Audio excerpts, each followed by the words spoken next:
Hi, to folks on the webcast, we're getting started in just a minute. And to folks in the room, if you could please take your seats.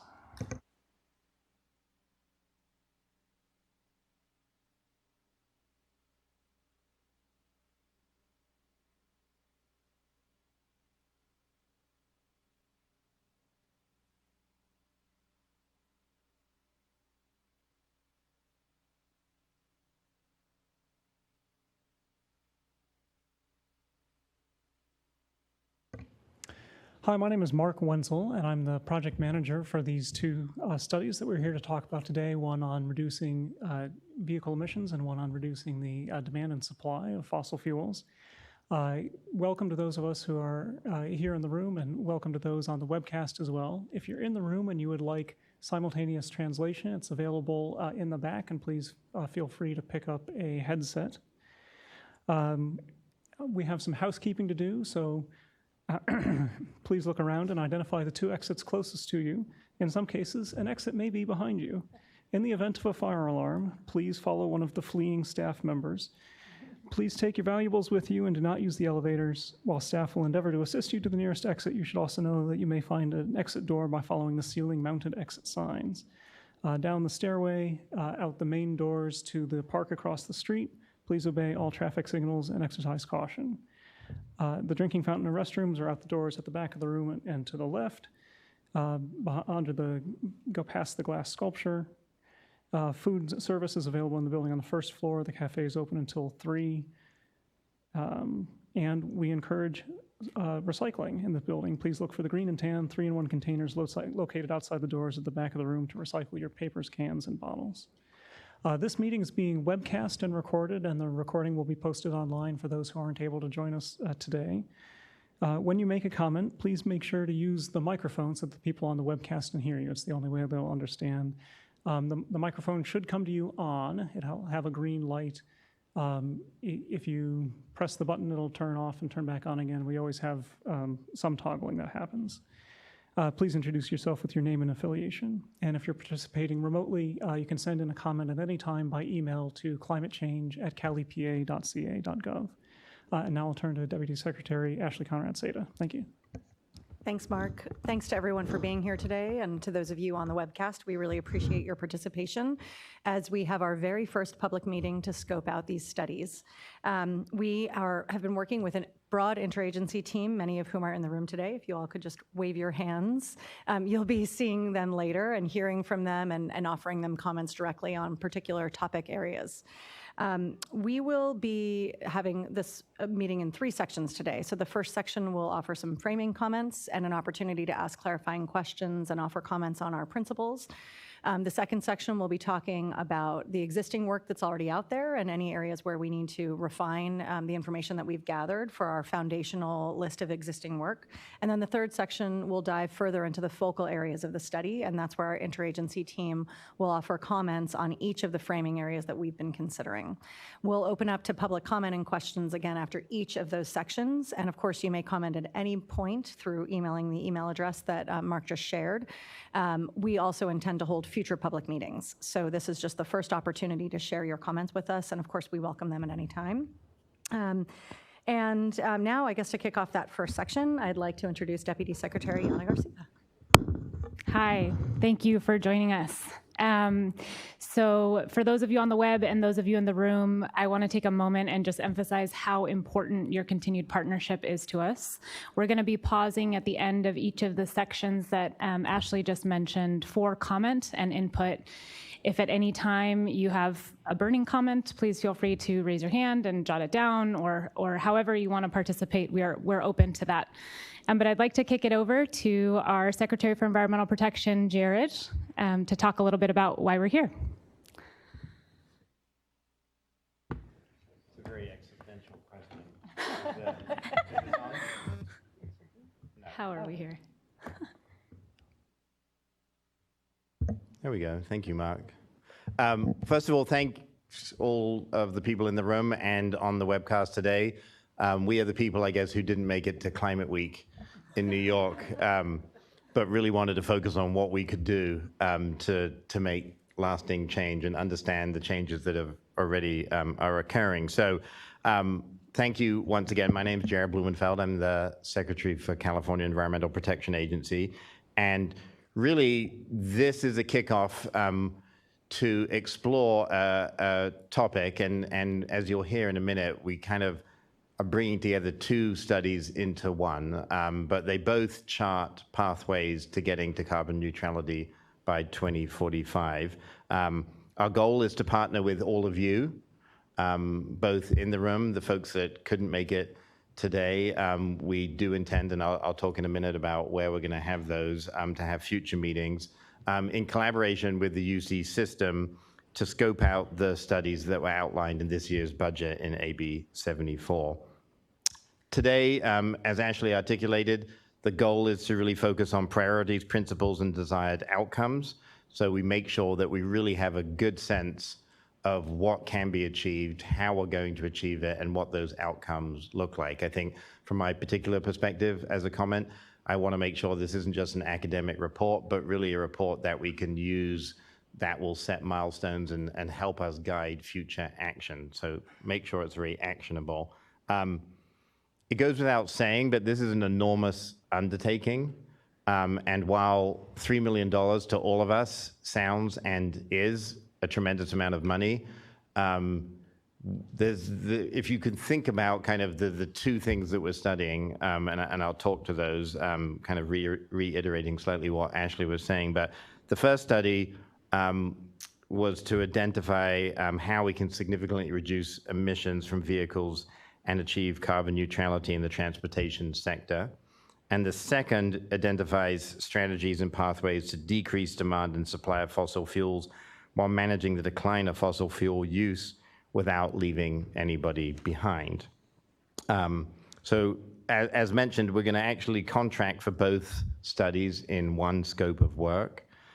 This is our historic first meeting. You're in it, so thank you again. Our goal is to hold 2 additional meetings, one in South Kern and one in Los Angeles in the near future.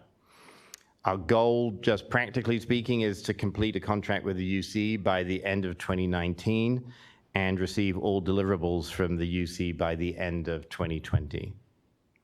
So part of that contract will be to continue this dialogue and discussion with the public to make sure that not only are we doing outreach and engagement, but the UC researchers and entities involved in that are also doing that. So if you think about any environmental issue, but particularly fossil fuels, they touch every single aspect of our lives. And so how we design the study, what we focus on, is in large part what we want to get from you, and it relates to what's already been studied, what is already being studied at this moment. So all those things really want to bring us to a point where the result of the UC analysis is a balanced mix of strategies. I don't think none of us in this room or on the webcast would ever suggest that there's a silver bullet to dealing with the complexities of fossil fuel use in our economy. So we want to understand what are the different options? What are the things that we should be looking at? What are the things that have been studied that maybe need to be studied more, or things that have been studied that we've never heard of that you'd like to bring to our attention? So, you know, in that context, many of the state partners that we have, and if you look at the slide behind me, you can see all those logos. There's a lot of folks involved in this discussion, and that's as it should be. I can't remember, I think it was The Economist who had this week's full magazine on climate change that said, we're going to fail at dealing with climate change if we just let it up to one environmental ministry or one environmental agency, because carbon is so linked to our economy. We really need to deal with it in a very wide and large scope. And that's really, I think, this is a set of the folks that are most engaged at the state level. And I want to thank each and every one of them for participating and helping us through this. So that process of bringing together the interagency group has already started. And we really want from them to understand what are the things that they're already studying for different entities. So we've done a lot as it relates to the scoping plan for 2030. We're doing a lot as it relates to SB 100 implementation. There's a lot happening in different sectors. We, with our budget, want to be very careful and make sure that we're not duplicating work that others have already done. We just can't simply afford to do that. So part of our role will be to help complete a gap analysis, understand what's being done and what isn't before we hand this over to the UCs.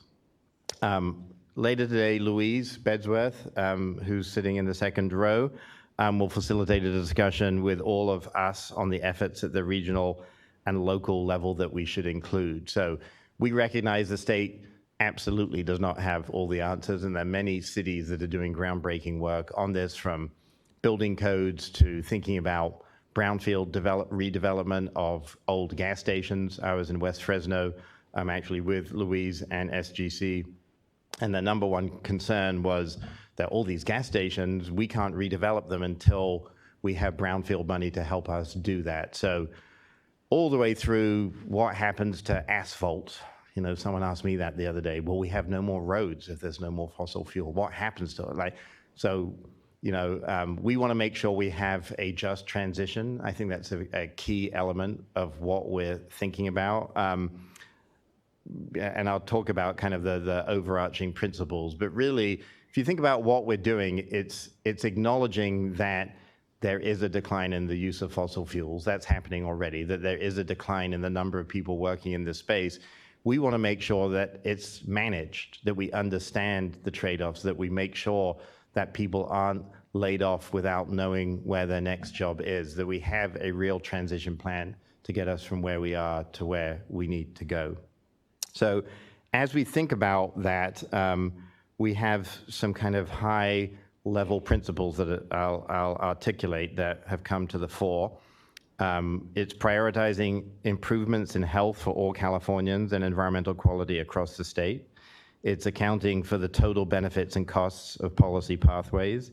It's delivering equitable processes and end results and a focus on environmental justice and shared prosperity. It's creating high-quality jobs and an increase in access to them across diverse regional economies, and it's ensuring affordability and availability of fossil fuel alternatives. Those are some of the priorities that we have articulated and have come to the surface. We want to hear more from you. What are things that aren't captured in there? What are things that we should be considering? And to help us think and frame some of this out, we're really lucky to be joined by Ellis Reynolds, who's the Governor's Senior Advisor for Energy. And after Alice has shared some thoughts, I will join her back on the stage and we'll take some comments that lead to things that you may want to have clarified about the scope, how we're thinking about this. But without further ado, here's Alice. Okay, so it's a tough crowd here. Yeah. Alice. Thank you. There we go.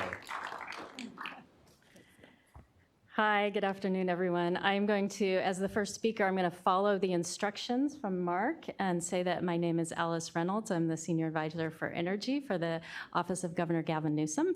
Welcome to everyone. I'm glad to see so many people here today, and welcome to everyone on the webcast.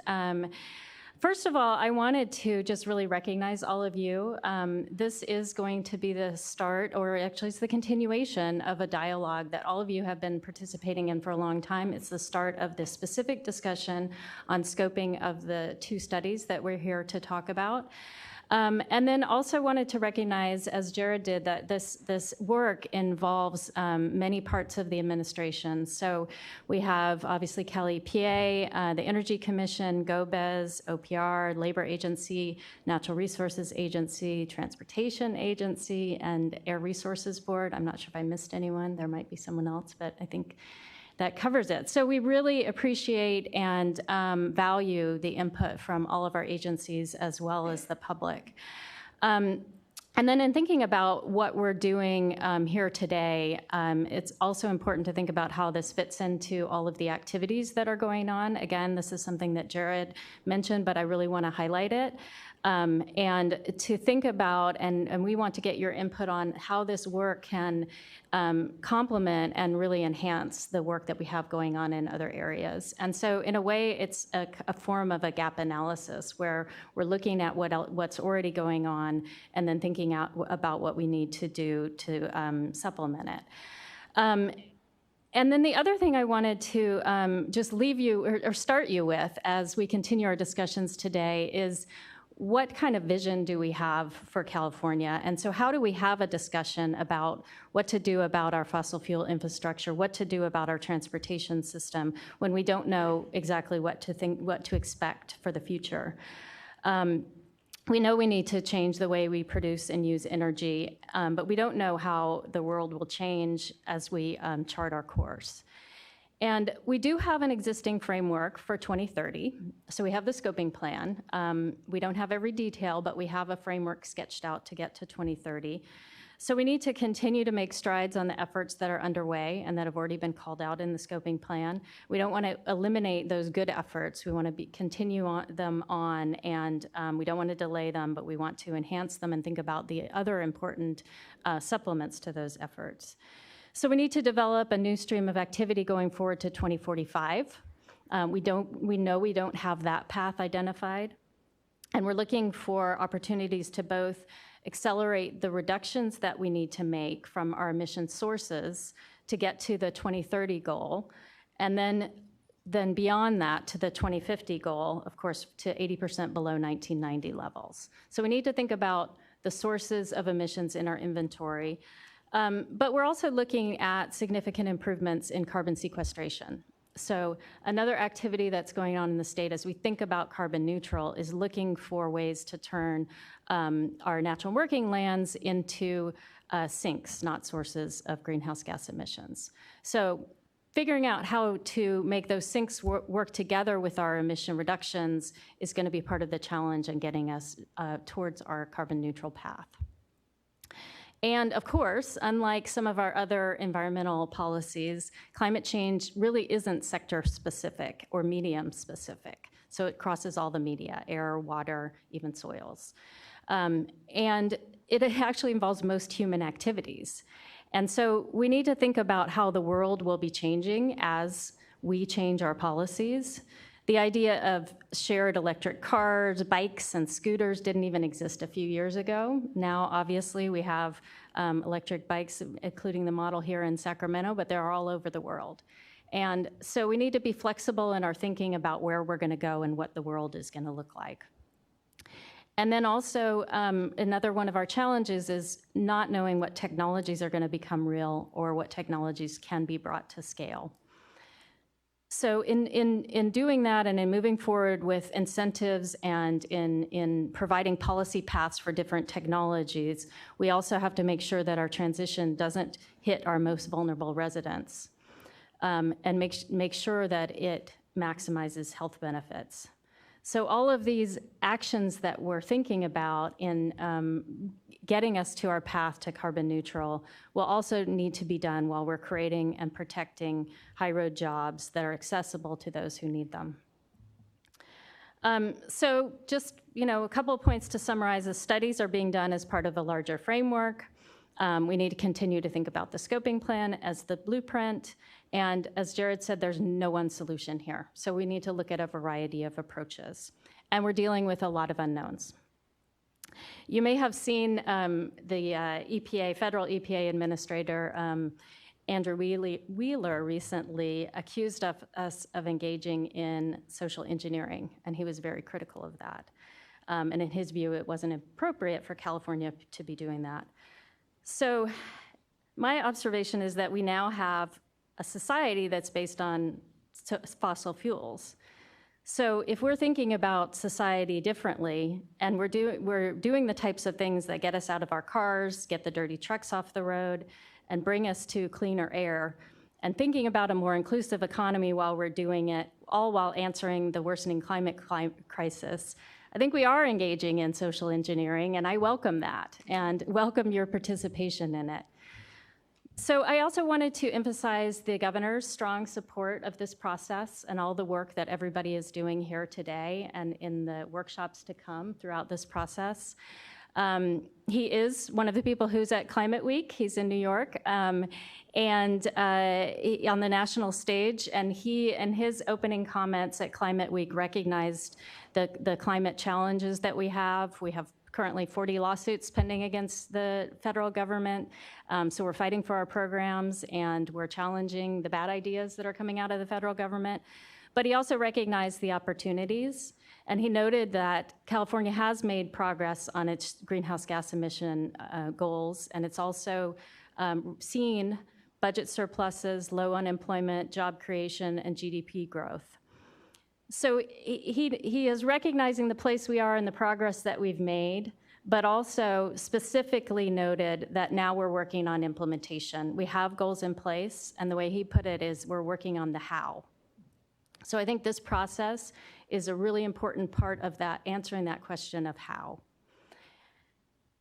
So we're implementing, both to transition to a new economy, not based on fossil fuels, and for the health, economic inclusion, and equity in our society. So we need to think about how to make the changes we need, and we're really looking forward to rolling up our sleeves together and getting the work done to answer all of those really difficult questions. Thank you all for being here.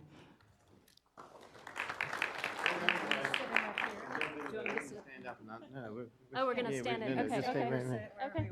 Yeah, here we go. Yeah, see? Good. Okay, so now's the fun part where if there are questions about the scope, clarifications about your role, thinking about things that we may have completely omitted that you always thought were going to be part of this, questions about, you know, what's best to eat in the cafeteria, because Mark did raise that. Whatever the questions are, Alice and I are here to try attempt as best we can to answer them. And as a quick reminder, just on the priorities that underlie the work ahead that Jared mentioned, the principles, he mentioned prioritizing improvements in health for all Californians and environmental quality across the state, accounting for the total benefits and costs of policy pathways, delivering equitable processes and end results, and focusing on environmental justice and shared prosperity, creating high-quality jobs and increasing access to them across diverse regional economies, and ensuring affordability and availability of fossil fuel alternatives. Thanks. Just to give you a comment that I received fairly recently was from Shell Oil. Shell has spent millions of dollars working on a plan of how to phase out fossil fuels by 2070. So they're like, we've done modeling, we'd love to share this with you. What's the best way of sharing it with you? I'm like, I'm not quite sure yet what that is. Yesterday, Daimler Chrysler said that they were going to completely phase out, and this kind of responds to one of the things Alice said, we just don't know some of these questions, phase out internal combustion engines in 2026. So there are folks that are ready. This may be way too slow. I mean, then that would be a fair critique.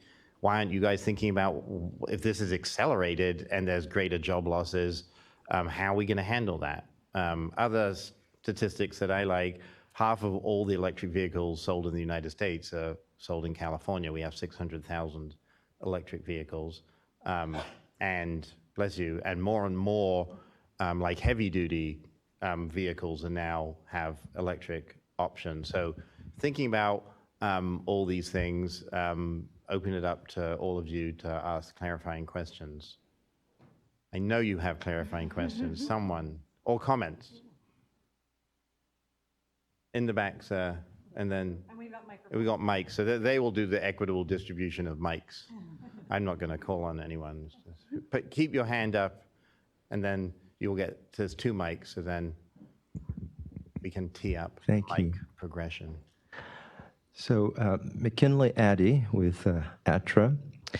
I spoke earlier before the meeting started with the lead and I think a lady called Adele, and they suggested that I mention a comment or two. But when I got wind of AB 74 as this work that Cal EPA would be doing, I felt that was a welcome update, an opportunity for an update to some of the prior work that have been done in California. I was with the California Energy Commission before and was part of the team that looked at AB 2076, which was a work that developed a report called the Joint Agency Report on Reducing California's Petroleum Dependency. And then there was a follow-on work, AB 1007, which looked at the state alternative fuels plan process, and that proceeding developed the full fuel cycle analysis framework that was then transferred to the Air Resources Board for the low carbon fuel standard. One guiding principle under AB 1007 was that there be no net increase in emissions on a full fuel cycle analysis basis for the reports that were being done. My question is, to what extent do you folks see this AB 74 framework advancing that principle as you look at vehicle emissions and fossil fuel demand? It's a great question. I think obviously within the context of our scoping plan for 2030, not only are we looking at no net increase, but we're looking at a very sharp decrease. And the majority of our, I think the governor is proud of saying that we got to our 2020 goals by 2016.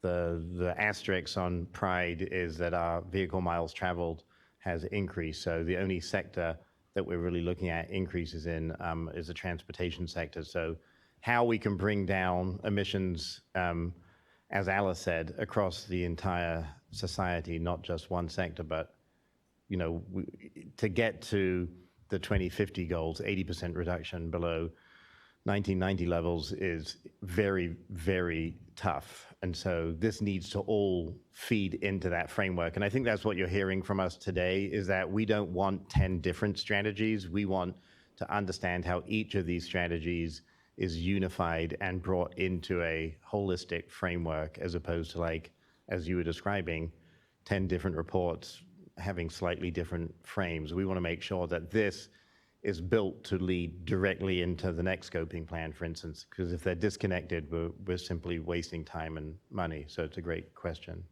Next. Thank you. Oh, I'm sorry. No, you're next. I was just pointing to the next person who needed the mic. Got it. Okay. I am Ann Alexander. I'm a senior attorney with the Natural Resources Defense Council, doing a lot of work lately on oil and gas issues in California. I have several comments and questions, but I just wanted to start off by saying that at NRDC, we're very excited that this study is happening in general. We think it's long overdue, and it's really good that it's finally in motion. But in particular, I wanted to point out that an aspect of it that we are particularly engaged with and are hoping really comes to the forefront is the fact that this study calls for a look not only at strategies to reduce demand, which are obviously critical and have been critical in the state for a long time, but specifically talks about strategies to reduce supply. That is a pretty unique feature of this study. It's not something that has really been studied closely previously. And I think it's really pretty clearly distinct in the language from other related problems, such as reducing the greenhouse gas footprint of the supply that we have. Again, it's an important question, but there should probably be, it merits funding in another study. Or simply managing the decline in production that we have now. Clearly, there's a steep decline. It does need to be managed. We need to figure out how to get jobs for those people. But the study is really calling for something more than that, which is how do we actively strategize to reduce our supply? So I just wanted to emphasize that that's pretty critical to us.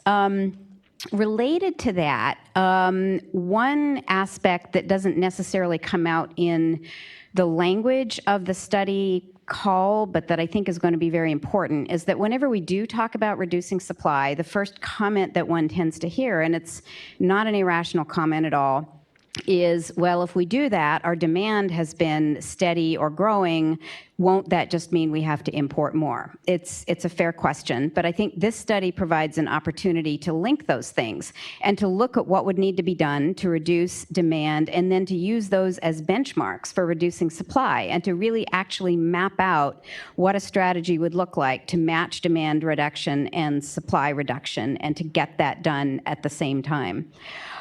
So those are really the two big picture issues that I'm hoping that you all are on the same page with us about. And I just wanted to mention a couple of smaller concepts that I'm interested to see whether they might be on the table. One of them, which I did not see really highlighted in the 2017 strategies from CARB for the 2030 reductions, was a reduction in road construction and freeway construction as a path toward reducing vehicle miles traveled. And it seems like a fairly straightforward type of study that could be done, looking at trip generation that results from freeway construction, and then back calculating out of that what the greenhouse gas equivalent and the oil demand equivalent is associated with such road construction. It just seems to us that that's something that really ought to be very specifically on the table, not so much in kind of a roundabout community planning way, but in a very specific study way. And then I also would raise the general question whether it might be possible to look at how the LCFS might be strengthened, enhanced even more. We're obviously thrilled that we have the tool out there, but it might be time to look at how it's working and whether it could be improved. So those are kind of my comments, which I guess are questions in the sense I'm interested whether you're on the same page. And then my one procedural question is, I have not heard anything said, and perhaps I missed it, about a written comment period. Are you inviting written comments, and if so, what is the deadline? Yes, we are inviting public comments, and we have yet to schedule the next 2 public meetings, so we don't have a final date, but assume that we will try to get those done in October, so we'd welcome your public comments through October and potentially beyond. And the email address that Mark mentioned is climatechange@calipa.ca.gov. And I do have a couple of questions that have come in over that email address, so maybe we can alternate with the ones in the room. Sorry, Frank, thank you. So one from, and apologies if I mispronounce your name, McHale Scarvala. How complete is the current scope of these studies? Carbon neutrality and reducing the use of fossil fuels do not necessarily mean eliminating fossil fuels. In the Secretary's opening comments, he mentioned gas stations / brownfields and asphalt in conjunction with elimination of fossil fuels. Is it predetermined that carbon negative liquid or gaseous fuels like RNG and hydrogen retailed at existing stations will not be seriously considered for the future? To the point about the LCFS, the low carbon fuel standard, it's the great thing about it is that it kind of ratchets down on a fairly aggressive basis what is under the line, namely what you can get credits for and what you need to receive credits for. So I think our policy has been that we're moving towards zero net carbon fuels. That has been the policy. And, there is a place for a mix of fuels, for instance, renewable hydrogen, as the person on the webcast mentioned. So we're not trying to limit any of the factors, but we are trying to limit the amount of carbon that goes into the atmosphere. So I think within that frame, the more comments, the better. I'll just add a comment in response to the comment we heard on the transportation sector and building roads. And you probably noticed the governor's executive order that went out last week that is ordering Caltrans and Transportation Agency to look at marrying their efforts with our greenhouse gas emission goals. Obviously, this has been done to some extent in the past, but we see a lot of opportunity there to do a better job. So that's another component of the broader administration goals. Whether there will be a specific evaluation of that in this study or not, I think that that's something that we want to talk about when we think about scoping. one of my favorite quotes from Amory Lovins from the Rocky Mountain Institute says that the Stone Age did not end because we ran out of stones. And similarly, the Carbon Age will not end because we ran out of carbon. It will be because we have new technologies, new ways of doing things differently. Great, thank you. My name is Frank Harris. I'm with the California Municipal Utilities Association. I couldn't help but laugh a little bit in a kind of a depressed way to think that President Trump may be trying to help us in reducing our road build with his recent announcement. Nonetheless, I was at the CEC this morning. They had a workshop on achieving near zero GHGs in the energy sector. And one of the points that E3 made at the meeting was really striking to me. I'm embarrassed that I didn't already know this. And that is, according to their modeling, they see the reduction from the electricity sector itself being smaller than the reductions that the electricity sector prompts through fuel switching. And one of the things, and so this would obviously be through building electrification and most notably transportation electrification. This to me really pushes the interrelated nature of this right out front in terms of wanting to make, I appreciated your comments, Mr. Secretary, on wanting to make sure that these studies properly recognize and integrate with what's happening elsewhere in terms of research as well as policy addressing other sectors. It strikes me that in order to sort of take these results of these studies and make them actionable in a policy space, you would want to make sure that you're providing a roadmap for how you can integrate this so that we get the reductions that the state policy has been driving in the most effective and efficient way. I'm curious about your comments on how you might make that actionable. And just one other point, I'm thinking about this from an economics perspective, reducing supply. We can reduce in-state supply, but out-of-state supply, it's like, you know, trying to steal a colleague's metaphor, trying to trying to get water out of one end of a pool while the other end doesn't move over. However, reducing the demand for fossil fuel, and Mark's a good economist, so he'll understand this. Reducing the demand for fossil fuel will necessarily reduce the quantity supplied for the state. And so I encourage, and I'll put these in comments, the study to really focus on demand. I think that's where you're going to be able to see the greatest impact from policy going forward. But I'm back to the integration question. I'm curious how you see that becoming actionable. And thank you very much. I think it'll be actionable in a myriad of ways. If you think about SB 100 and the 2045 goals of getting to a carbon neutral grid by that time, and you understand the benefits, there's recent reports on if you, for instance, built all new homes without connection to gas pipeline, you can save about $12,500 a home on the build. So in terms of affordability and housing, which is one of the governor's big goals, as Alice mentioned, housing and transportation are obviously very interlinked. People are driving further because house prices are higher, so we have increased VMT. You know, if you can bring down the carbon expenditure of that trip and also reduce the length of it by all different methods that are connected, in that particular case, to electrification of the grid, electrification of everything, and getting the grid to zero carbon, you're creating a whole different scenario and future potentials that we haven't even conceived of. So I think those are and this is kind of what we're trying to tease out today.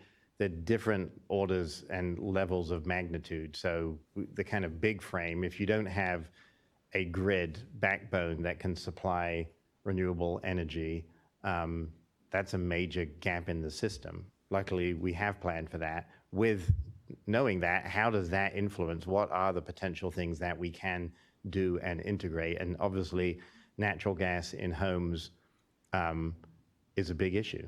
And as a source of NOx at an urban level, it's fairly unchecked. There's no controls on your home hot water heater or the stove in your kitchen. So indoor air quality benefits from going to a zero natural gas home are huge. Maybe it improves and reduces asthma hospitalizations in Fresno, which our state has one of the highest asthma rates in the nation in that city. A lot of it is indoor air quality. So these interconnections are going to come. We need to understand, obviously, there are very many of them. Which should we be focusing on? What are the backbone elemental parts of this that we haven't considered, and how do all these things fit together? And to me, supply and demand are intimately linked, because if we're having a huge reduction in demand, but we aren't planning for that workforce transition, we're not planning for thinking about how our fuel mix changes as demand goes down, then we're missing a huge part of the puzzle. And so many people are focused on the environmental and infrastructure issues. We really want to have a solid focus in this report on labor, on making sure, we talked about making sure there's no net increase in carbon and actually a significant decrease in carbon. We also want to make sure there's no net job losses in the labor sector, and make sure that if you're working in those sectors, you understand what your pathway is between now and 2040, 2045. Other questions, clarifying points? And I think we have a couple more comments in the queue. I just want to remind folks. We have a few more online too. Okay. So maybe I'll alternate in two here. Yep. Cool. 1 second. I just want to remind folks, both joining us online and in the room, this is one of 3 opportunities to comment in the next few hours, so not your last chance. Thank you, Yana. So an email from Mark Roast, a quick response to question about asphalt. Ultra-high performance concrete can make our roads last for many decades between major maintenance, and it can use desert sand instead of increasingly scarce river sand. Excellent. And then he includes a longer email with more detail on that and other breakthrough technologies. So that will be posted to our website as one of the comments, and anybody can read that. The next question, Mr. Secretary, responding to one of your comments, exactly, it is too slow according to the science. 2045 is too late. How can we bring the pace of solutions in line with the science? From Ann Hancock, Chief Strategist of the Climate Center. So Ann, great question. And that, I think, goes to the optionality. We want to be able to understand for each option or set of options that we get in the report, we would like to understand different timelines, like what happens if this happens because of demand reduction in 10 years, in 5 years, in 15 years, like understand what the impacts and how those impacts affect all the other different parts of the chessboard based on a kind of linear projection. So I think that's something that we're very keen on getting information on. My name is Ingrid Brostrom. I'm Assistant Director with the Center on Race, Poverty, and the Environment, and we work predominantly in Kern County, so the supply side study is of great importance to us. So just a couple of thoughts centering the well-being for the residents of Kern County. The initial being that in the authorizing language, there is a mention of managing the decline of fossil fuels in a way that is economically responsible and sustainable. And so that does suggest that there may be some economic balancing or feasibility assessment in these studies. And I want to ensure that as we look at the economics, that the many externalities of fossil fuel extraction and the economic costs to Kern County residents are included in that calculation. And not only from the air pollution, but of course, also with the climate damage that is being done. So that the calculation must be robust in terms of not just the cost to industry, but also cost to Californians and the climate change around the world. Secondly, as somebody who witnessed the really stark decline in fossil fuel production in about 2014 in Kern County, I also want to put a point on the need for this to be done quickly, because if we don't do a managed decline and instead it's just a decline, the economic and the viability of the Kern County region is going to be decimated. We know that the price points in Kern County are very slim and that workforce is very vulnerable to small changes just in the economy. So if we wait until 2045 to come up with some of these solutions, we may be too late. We may not have the opportunity for a managed decline. And so I would suggest that we look for, right now, ways that we can bolster Kern County's economic development, workforce development, understanding the very vulnerability of the workers that are going to ultimately be impacted. Thanks. Thank you. Kathryn Phillips, I'm director of Sierra Club California. First, I want to underscore what Ingrid just said. We have always anticipated that a supply side study would include an element of what's in shorthand known as just transition. How do we get to a place that the regions of California that are now providing oil, doing a lot of oil extraction, how do we get to a place where they are not economically dependent on oil extraction? How can we build up other economies, other sorts of manufacturing, other sorts of production of other goods, so that people can have good family supporting jobs?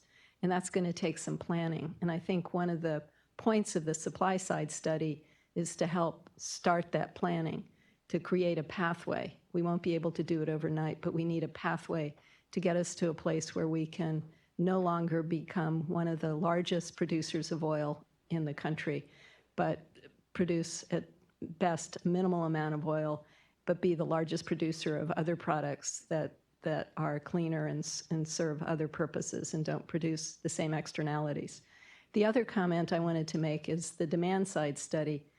We know other countries are rapidly moving towards setting goals for electrifying the light-duty sector and moving towards electrification of the heavy-duty sector by setting pretty aggressive goals. We haven't set an aggressive goal in this state for the sale of new light-duty vehicles. Where should we be? Should we have, and can we get to a place where all of the new light-duty vehicles sold in the state are zero-emission vehicles? I think that should be one of the key things that the demand-side study looks at. And then finally, I think there is a risk of trying to do too much. I mean, $3 million is a lot of money, 1.5 for each study. But when you start doing all the analysis and everything that goes into it, it ends up not being a ton of money. You can't do everything in these two studies. So, if you focus on the key needs, one of those key needs being electrifying the transportation sector, and the other key need being unhook us from oil, particularly oil supply, make us something other than one of the leading suppliers of oil in the nation. If you look at those two key elements as you're looking at these studies. And finally, I do want to add, I hope, and we've talked about this, but I think it deserves underscoring that these two studies cannot be academic exercises. They need to come back with real actions that the legislature, that regulators, that other entities can take to achieve the goal.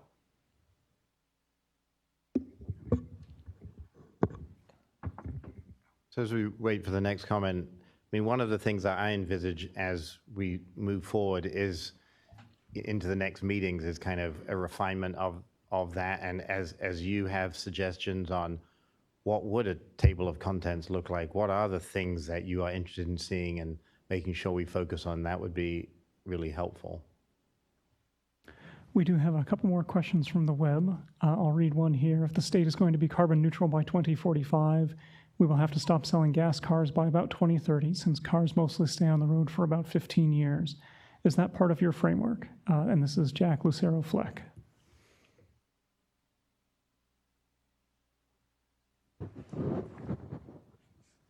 Sure, I'll just read all the questions and let the folks respond to them.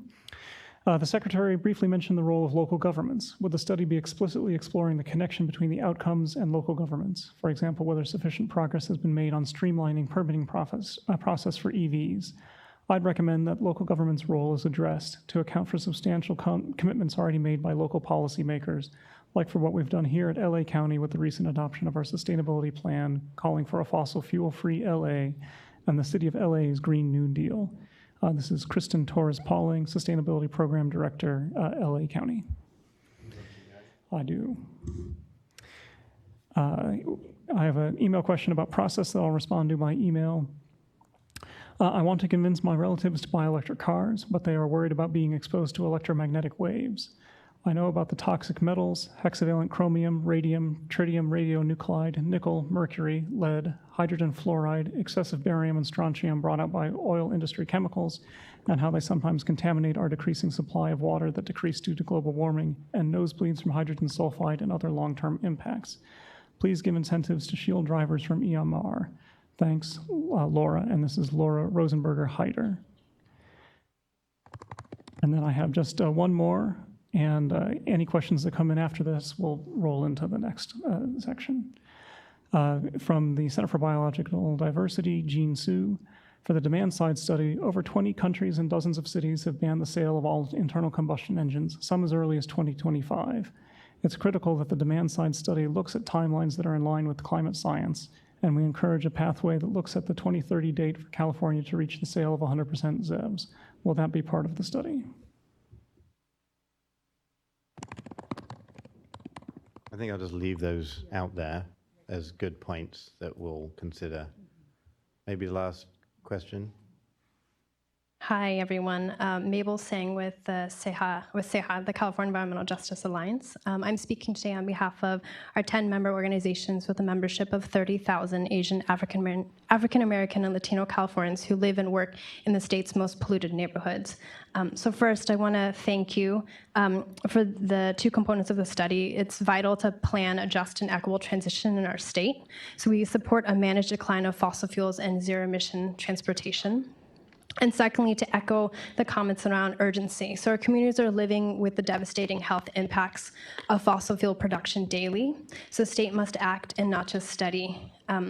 To give some more framework of how our membership work and live and understand their daily life, there currently is a disproportionate impact of fossil fuels and the vehicle emissions on low-income communities of color. So 5.4 million Californians live within 1 mile of oil and gas wells of those who live within the state's most disadvantaged communities. So 92% of these are people of color. And not only is there a disproportionate impact, but there's also has been a disproportionate commitment of resources dedicated to understanding the public health threat and insufficient action to protect those living closest to fossil fuel operations. So I want to, again, reiterate how the study must be a community-led process by those who are most impacted by fossil fuel emissions, as the language states, that low-income and disadvantaged communities. So environmental justice residents must lead the scoping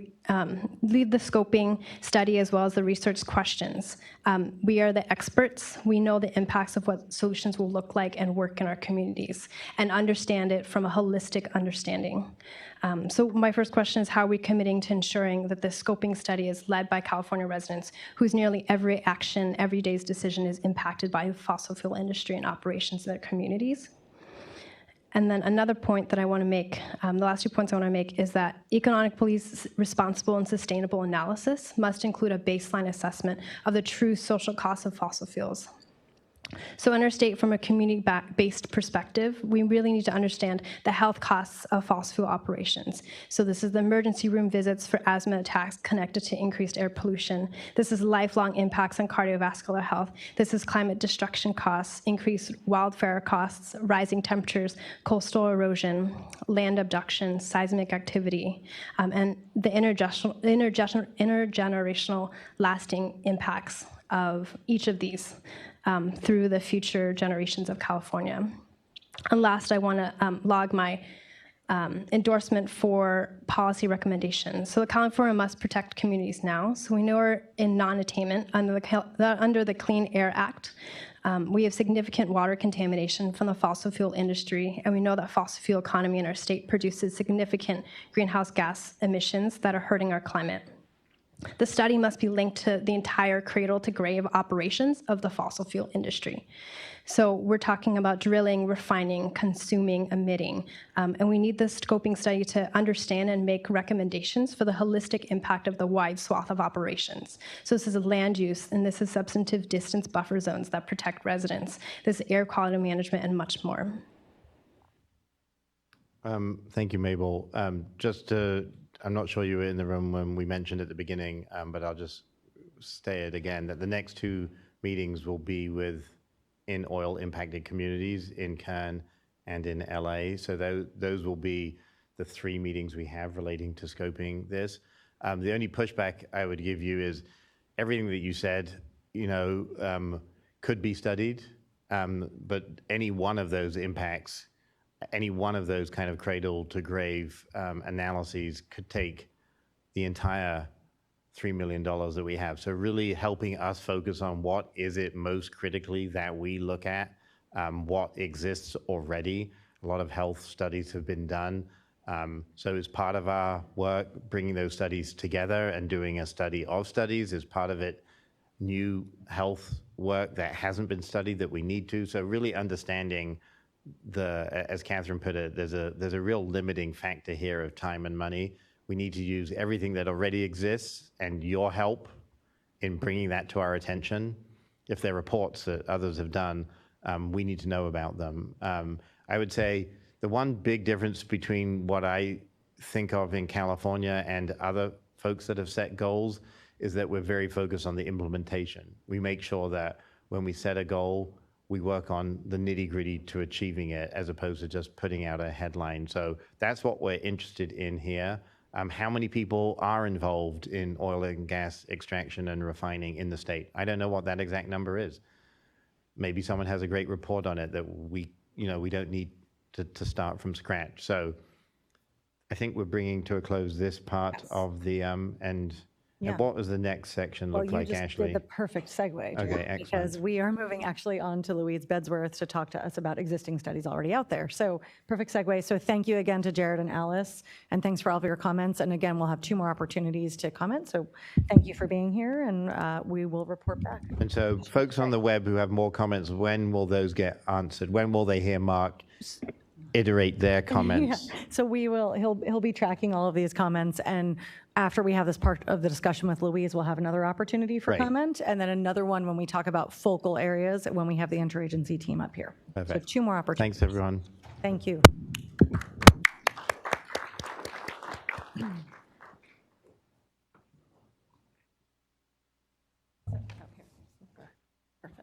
Perfect. Great. Okay, great.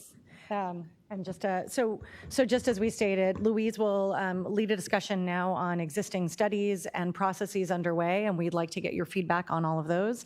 And after that, we'll have an opportunity to hear from all of our interagency team members on processes underway and their sort of framing questions for all of you. And so you'll have an opportunity to reflect on their framing comments as well. So again, 2 more opportunities to comment, and beyond today, you can always send comments into the email address. So thank you, Louise.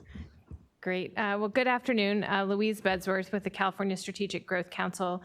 I think we just had the perfect segue, so I can be fairly brief here. I think one thing we're really aiming to do with this work is to build on what we have available already. We've spent a fair amount of time, as Alice noted, and Jared as well, over the past decade plus, looking at some of the dimensions of reaching our climate goals, particularly a lot of focus on technology. So specifically, let's see. At the state level, there are several efforts that have been recently completed or are currently underway that we are looking to help inform the scope of this report. And so that includes the SB 100 Joint Agency Report, looking at 100% clean energy or clean electricity. The California Transportation Plan 2050, which will look at the strategic plan for our transportation system. The SB 350 barriers reports. The recently completed SB 150 report looked at the implementation of Senate Bill 375. CARB's work looking at their workshop on petroleum reduction. Forthcoming, the labor agency's report looking at climate and jobs. And then, of course, the ongoing regular updating of the scoping plan, of which that we will be able to learn from what we've done in the past, and we will also be able to feed into as we move forward. And so I think a lot of these provide some important context. And as we look at those studies, we're really interested in hearing more from folks about what is happening in communities around the state that can help us understand the innovations, the investments, and the work that is happening at all levels of government that are going to help us achieve these goals. And to the extent we're able to take a look at this existing work and build on it, we can stretch that $3 million to ensure that we're focusing on high priority areas of work. And so with that, I guess, should we just open it up to see if folks have recommendations, comments, suggestions of things we should be looking at? Yeah, yes, thanks, Louise. And I'll note that Mark had noted some questions about will we be including local work in our analysis? So this is exactly the time when it would be great to hear those specific initiatives, processes, laws on the books that you want us to build into our foundation for what we share with the UC to make sure that we're starting from common ground.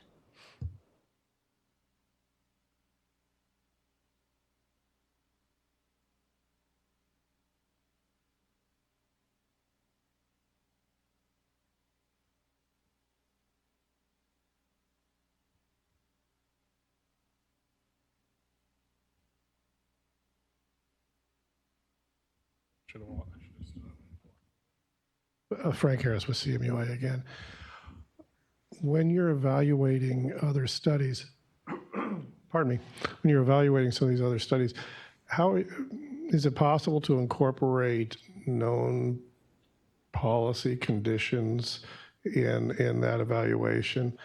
I would imagine a number of people in here have some that are mindful to them.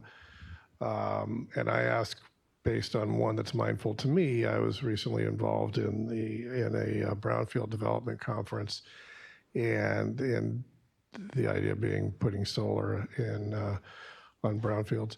And I made a point in that process to address storage. California doesn't necessarily, in terms of grid stability, more solar creates more problems as well as creating clean energy. And so when we're evaluating opportunities for brownfield development, we have to look at storage as well as generation. Now, I raise that because that's one that's important to my members.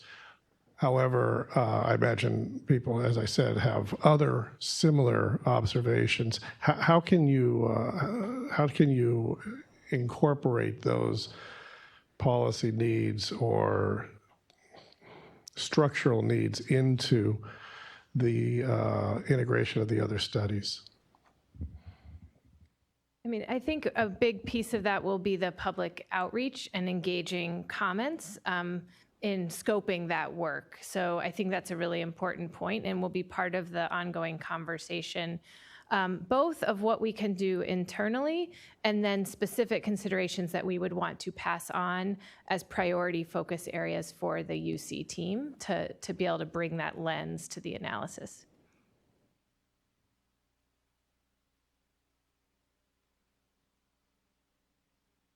Hi, Dave Weiskopf from Next Gen Policy Center.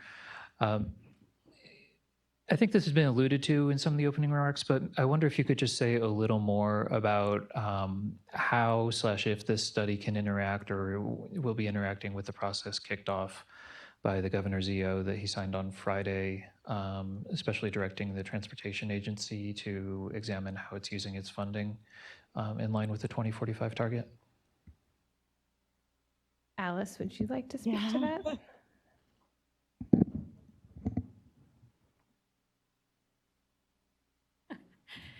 Yeah, so great question. And I think that I'm going to answer it by saying that we can use this process to figure out how the changes that we're making at the Transportation Commission and Caltrans can be done concurrently with this process. So I'm not going to say at this point that it's in or out. Right now, what we're doing is scoping.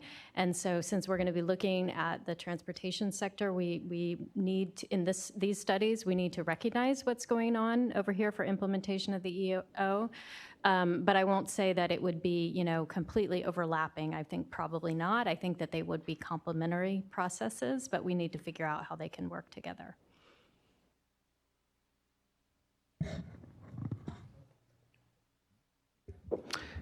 Someone's got that. So hello, everybody. My name is Alvaro Casanova, Senior Policy Advocate with the Center on Race, Poverty, and the Environment. Several questions, kind of comments as well, but wondering if the scoping study will look at how the Superfund job training initiative that at the federal level can be recreated here at the state level.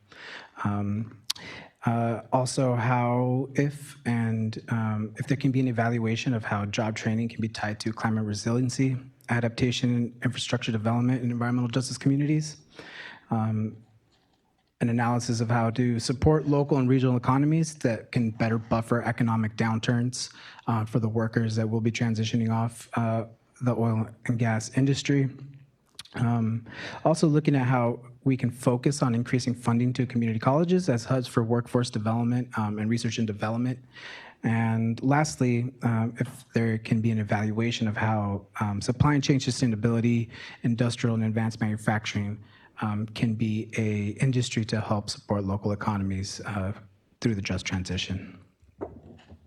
Thank you. And I think some of those might be addressed in the next panel as well when we get into more topic-specific discussion. But if you have specific ideas, like on the Superfund job initiative, if you could send those in, that would be really helpful, just so that we can continue to add it to the body of work, again, that serves as the foundation for the UCs. McKinley with ATRA again. So to achieve carbon neutrality, California needs to consider all of the relevant sources of CO2 emissions. The governor, in I think his inaugural address, or maybe one of the State of the State addresses, mentioned wildfires in California as one of his 10 top priorities. With this interest in almost electrifying everything as a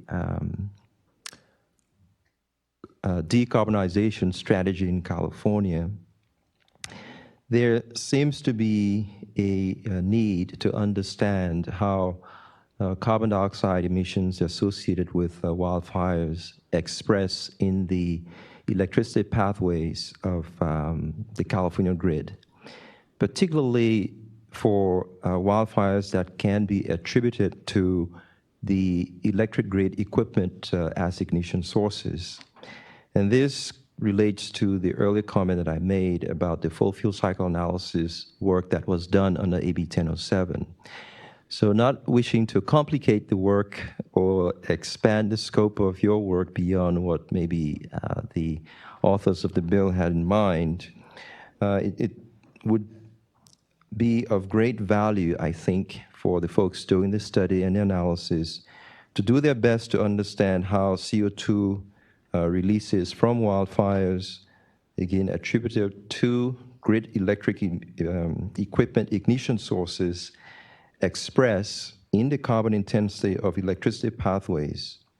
I think without that consideration, the drive to achieving carbon neutrality is not likely to be realized, because then you're not going to be counting all of the relevant sources of emissions.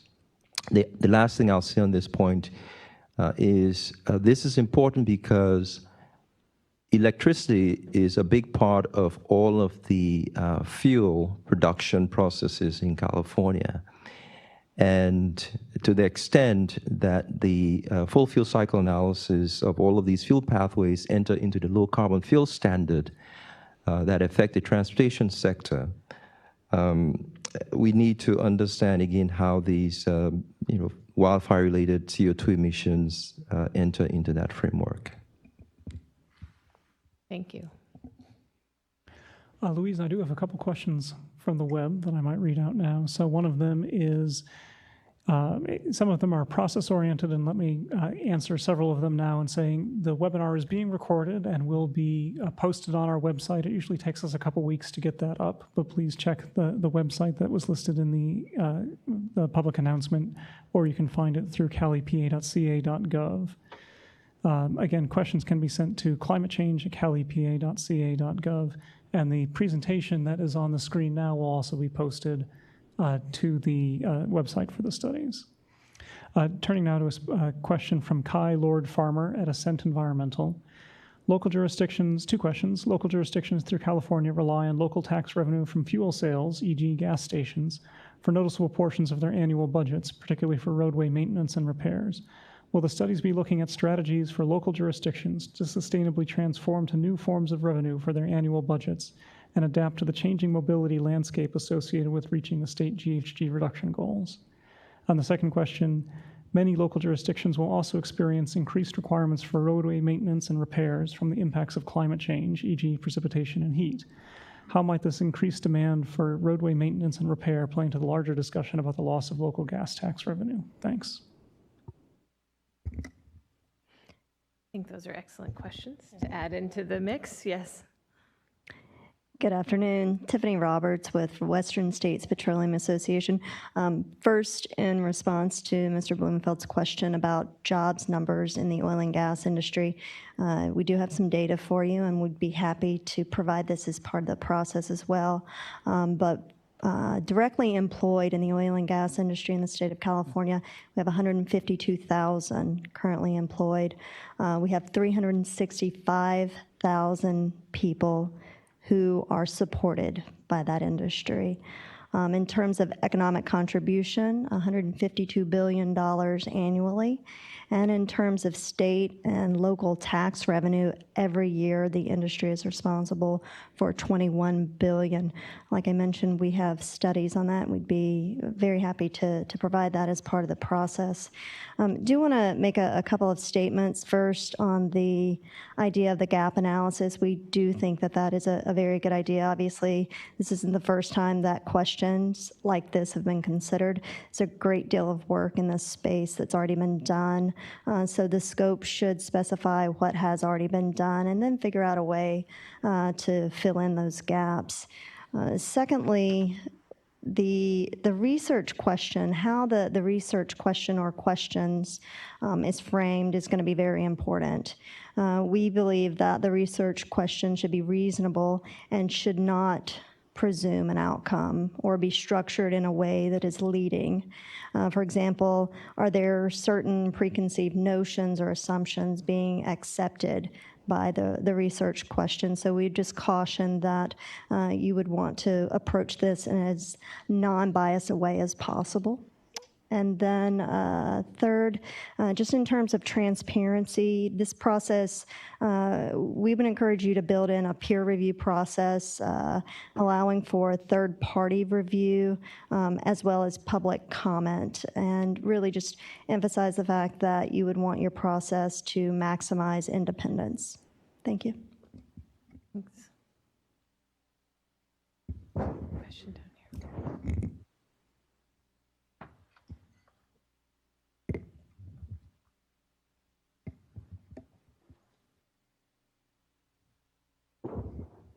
Hello, I'm Sarah Kurtz from the UC Merced. So we've talked a lot about how there's a lot of work that's already been going on, both by the state and the people in this room. And then we've heard allusion to the UC team. Could you comment on the anticipated role of the UC team? Is that more to gather all of the information and synthesize it, or is the UC team focused more on doing research as we're just hearing the research topics? Yeah, thanks. Hi, this is Mark Wenzel. Thank you. Appreciate your participation. So I think some of that is yet to be defined, and we are exploring that through conversations with the UC Office of the President, which has some representatives here today as well. I think we're very interested in what that coordinating role looks like, given the variety of topics that could be included in the studies here, and how to make sure that, as the Secretary said, these studies are integrated into a single product. So I think there's more work for us to do in thinking about that coordination with the UC system and potentially with other researchers, as well as with the ongoing work within the state. So it's a timely question, by which I mean we don't have the answer for it yet. And just to add to that, this is Ashley Conrad-Seda. The UC they were named in the statute as having to, the state contracting with the UC system to respond to at least one of the studies. So that's why you hear us referring to the UC a lot as well. We've been working with them. But in the language, it's not clear what the UC role would be, whether it's mainly to coordinate or to actually do. Yeah.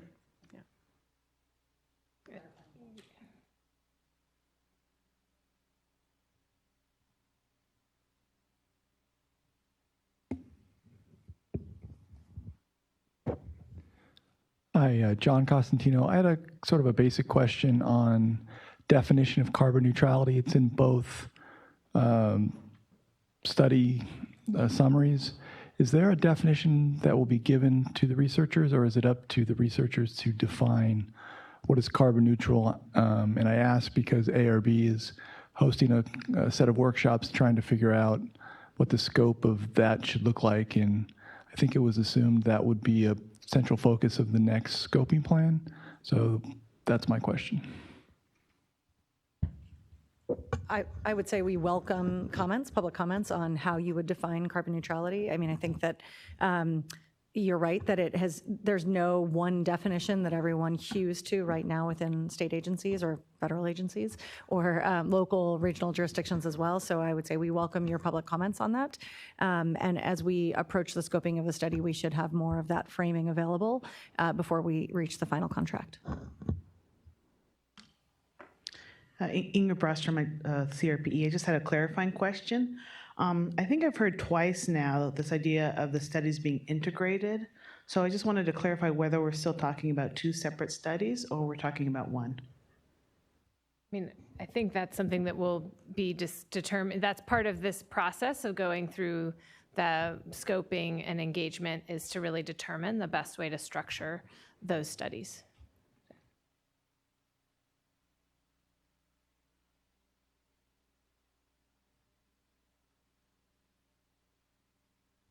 We have one more question online. It's a question for ARB, so I might suggest that we wait until we have Rajinder up on the desk to ask it. Okay, thanks, Louise. And, Louise Bedsworth, we didn't say where she was, but she's the Executive Director of the Strategic Growth Council, and SGC actually has some research dollars to do work. There's a lot of work already underway there, and so we are coordinating heavily with SGC on the work underway, coordinating with the work that came out of the fourth climate change assessment, and obviously making sure that internally we're aware of all the research underway. But really, this is the opening to ask all of you for other research underway about which we should be aware, so we can add it to this gap analysis and the foundational information we'll provide. So please keep that in mind when you come across studies. Please send them in to the email address and just allow us to keep building on the body of work already out there. Okay, so we are going to move on now. Actually, that's a good point. Let's take a 10-minute break until 7-minute break until 2:30, just a chance to stretch your legs. We can change over the dais up here for our interagency team, and then we'll move on to the last section, which is our interagency section, where we'll be able to dive in more into focal areas for the study. So feel free to stretch, get up. We'll try to start within 10 minutes. Thank you so much.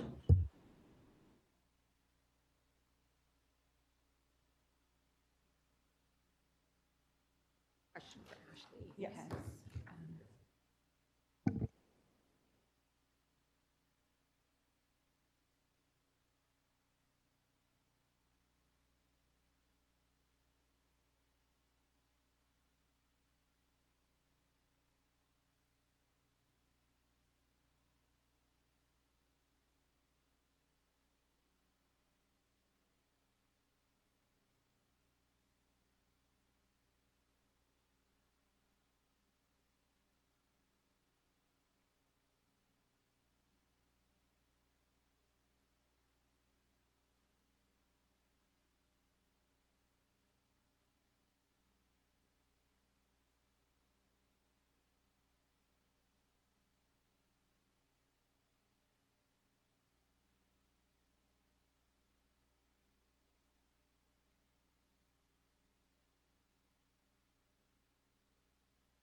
ready to get started again?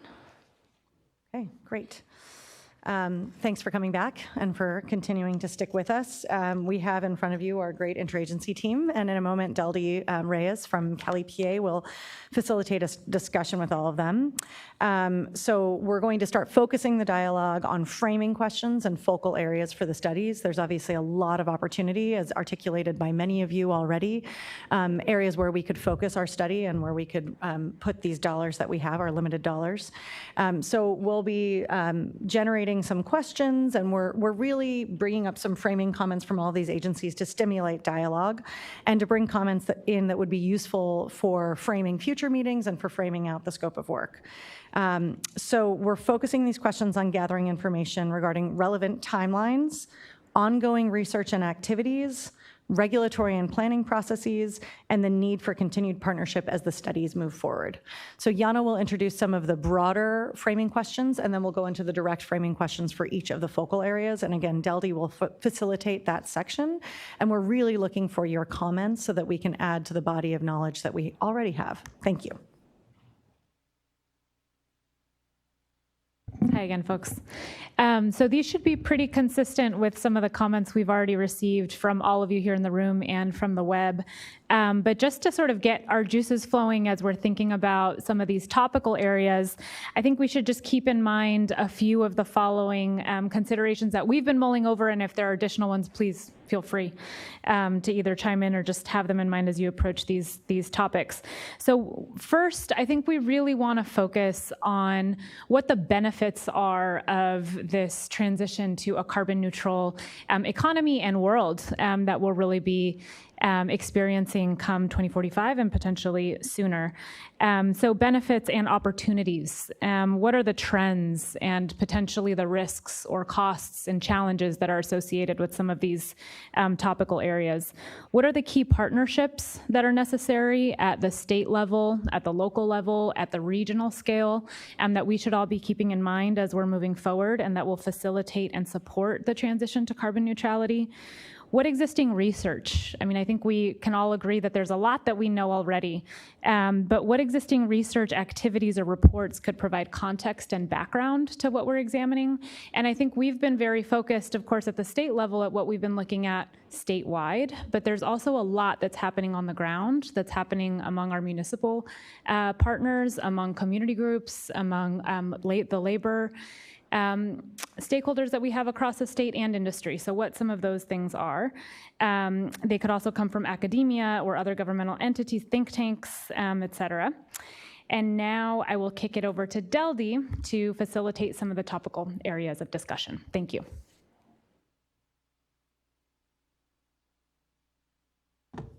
Thank you, Jana. My name is Deldy Reyes, and I work in the Office of the Secretary at Cali, PA. I think it's a measure of the importance of this plan to see, all of the folks at our to my left here.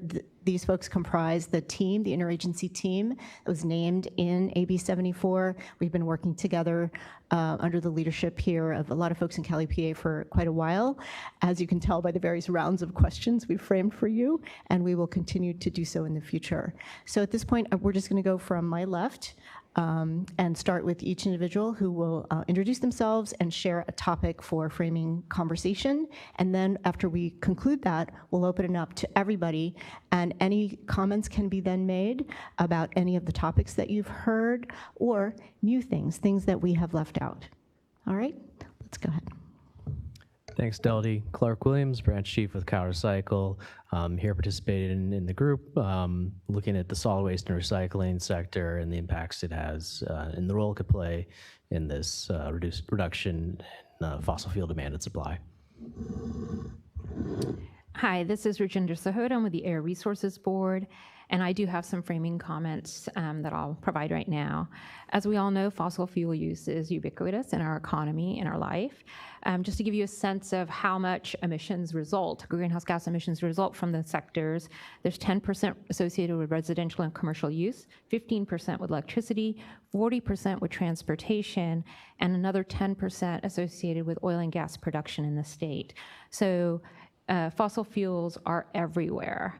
The key to our mid-century goals for carbon neutrality requires us to reduce fossil fuel use as much as we can, close to zero as possible. When we think about the different sectors and we think about the programs, there are some things that come to light in terms of progress we can continue to make and areas where we have some existing challenges or areas where we need to put a little bit more time and effort. The first is commercial and residential sectors. You know, we have CEC looking at new building standards for new buildings, but we also have existing stocks. Once we build a building, it's out there for decades and decades. And those building stocks need to be addressed in terms of fuel efficiency, in terms of switching from natural gas to electrification, even simple things like dual pane windows. So there's a lot of stocks out there that need to be addressed, and we haven't figured out exactly how to go about funding that or making that change happen. When we think about the electricity sector, we have SB 100, and we also have the RPS program that exists today. And we have the ongoing issue of curtailment. This is where we have more electricity that's renewable than we are demanding at certain times of the day. What can we do with that electricity if we don't have storage options available right now? In some of the workshops that we had in August as part of the ARB process, there were suggestions that electricity is an energy carrier. Why shouldn't we use that energy to make renewable hydrogen? And the renewable hydrogen can be used in other sectors. So what are the opportunities of looking at some of the excess renewable energy that we may have if we're not able to get to our storage needs immediately? Transportation, this is the big elephant in the room. There's heavy, medium, and light-duty vehicles. There's oil and gas production. We also have fuel production and technology that need to be addressed. And I know that one of my colleagues, Darwin, will be speaking to more about the land use VMT side and other options for mobility. But we have programs here at ARB, the Low Carbon Fuel Standard, that are turning over fuels to diversify fuels to low carbon fuels. And we also have proceeds from the Cap and Trade program that are making sure that there's deployment of technology to make use of those fuels. So we're making sure that there is no chicken and egg problem in the sector through those two programs. And can we make this happen faster? Is there a different policy or different intervention that we could do to make this happen on a faster timescale? And that's setting aside the challenges that we're facing with the waiver and the federal administration at the time. And the backdrop to all of this is cost to ratepayers and consumers. How do we do this in a way that is truly managed in terms of affordability, in terms of access and equity of access to more efficient vehicles, lower carbon fuels, better insulation, lower electricity rates, electricity demand, et cetera? Should we look at incentives, mandates? Are there other tools that we should be looking at for some of these areas? And then another area is consumer choice. Again, in one of the workshops that we had here in August, we talked about how there's interventions that can be put in place at a federal level, at a state level, and what if there's a bottom-up set of actions that are done by individuals and consumers? How do we make sure that we're putting forth attractive options so that we ourselves are making the decisions to pick the lower carbon path and reduce our energy footprint? And how do we do that in a way that is communicated well to everyone, and the benefits beyond just greenhouse gases are also made clear in that communication and that outreach? Thank you. Okay, this is a lot. Thanks. We'll jump in here too. So I'm Sarah White. I am the Senior Advisor for Jobs and the Economy in the Governor's Office of Policy and Research. So I heard earlier today already several comments about just transition. And the things that we are thinking about in terms of this, as I want to go back to what Alice said early on, we don't know the future, right? But we do know that the state is committed to ensuring that the health and economic benefits of the transition to carbon neutrality benefit all Californians. And that's a very specific mandate, right? We also heard that in the principles that Jana laid out for us and Jared before her. So how do we do that? I think what we would like to hear from you all as part of this conversation about, we know that at its core, there's a couple of building blocks that are essential, right? You have to pay attention to high quality jobs, and you have to increase access to them, and you have to do so across sectors in diversified regional economies. Those are all things that are critical to delivering on this sort of the equity promise of the low carbon economy. But around that, what do these studies look at, right? And what are the studies related to this look at? I think that, to my mind, there's there's hundreds of questions, but they fall in a few categories, and I would love to hear from you questions in those categories or other categories. I think there's a set of questions we're asking about jobs, what jobs are created and transformed and lost? What quality are those jobs? How are they accessed? There's a whole series of questions around safety nets, right? There's a whole set of questions around partnerships and thinking specifically about industrial planning and regional economic development and employment and training, and where are the partnerships between government, business, labor, and community? How do those work together? Those are a set of questions, again, around partnerships. And then also a set of concerns or interests around how do we align these efforts with the investment in high road jobs that this administration is already making, and this sort of investigation into equity and job quality that's going on at the Labor Agency and at the California Workforce Development Board. And with that in mind, I'm going to toss it over to my colleague from Labor. Hi, good afternoon. Shreyas Jethker with the California Workforce Development Board, also here on behalf of the Labor and Workforce Development Agency. We're one of the departments of that agency. So I'll just build on the comments that were made just now and also earlier today. Again, climate change is an economy-wide issue.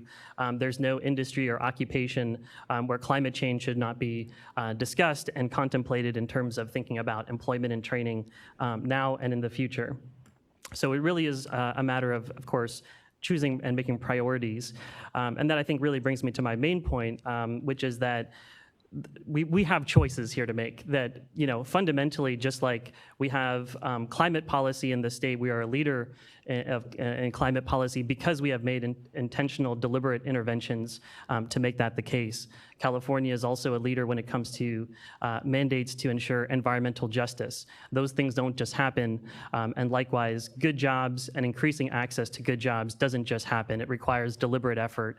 And so the question that we tee up for you are, what are the strategies, again, to ensure that we're creating high-quality jobs and increasing access to them as we transition to a carbon-neutral economy? And I think maybe the last point that I'll hit on for now is that when we talk about job quality and equity, I learned from my mentor, Sarah White, that these are inextricably linked. These are in some ways two distinct goals or objectives. At the same time, I really implore all of us to think about these together. If we all seek to advance equity, which I think is a mandate that the state has, that the administration is committed to, we cannot do that if we're not connecting people to the best quality jobs, jobs that pay well, that have career advancement, that allow for worker voice, so that workers are also helping shape this transition to a carbon neutral economy. So again, we can't get to equity without job quality, and now really the big question is, how do we do that? And so really look forward to your comments and any questions about that. Thank you. Hi, good afternoon. I'm John Faust with CalIPA's Office of Environmental Health Hazard Assessment, or OEHA. So my topic relates to health and environmental benefits and impacts and research activities or reports that may be relevant. So these include studies that fill gaps in our current state of knowledge in this area associated with managing the reductions in fossil fuel production and use. Similarly, they could relate to information that would be useful in understanding the benefits and impacts associated with accelerating reductions in vehicle emissions as well.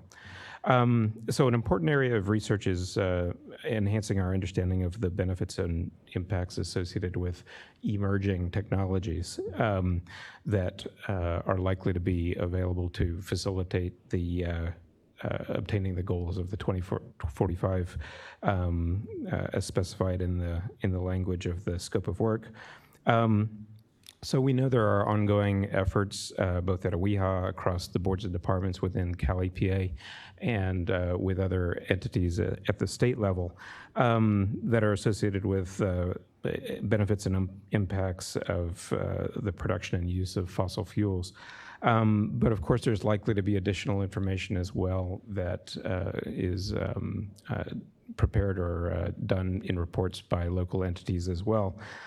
So here we'd like your input on the nature of that work, what it is, what sort of gaps there are in our understanding of benefits and impacts, and how we can use that information to inform the scope as well.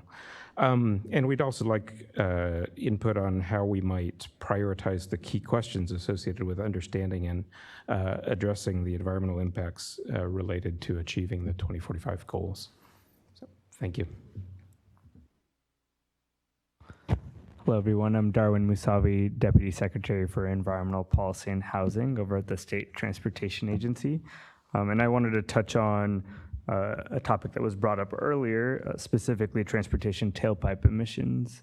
As we've discussed, and as you all know, the two key levers for reducing tailpipe emissions are both cleaner vehicles and then overall reduction of driving.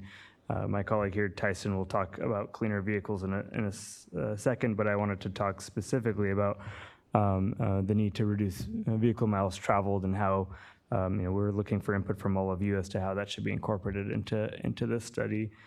As I believe was mentioned here earlier, we do have a new executive order about alignment of transportation funds with the climate change scoping plan. As you all may know, we have various efforts and research and studies that have been done in the past on the issue, including an upcoming California Transportation Plan 2050 that the State Transportation Agency is working on.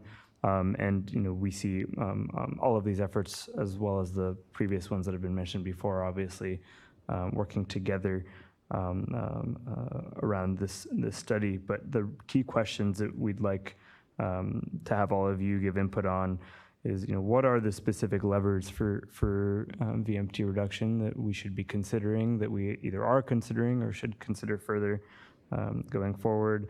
What are our paths to really influencing travel behavior and travel demand by also creating options for people to travel differently?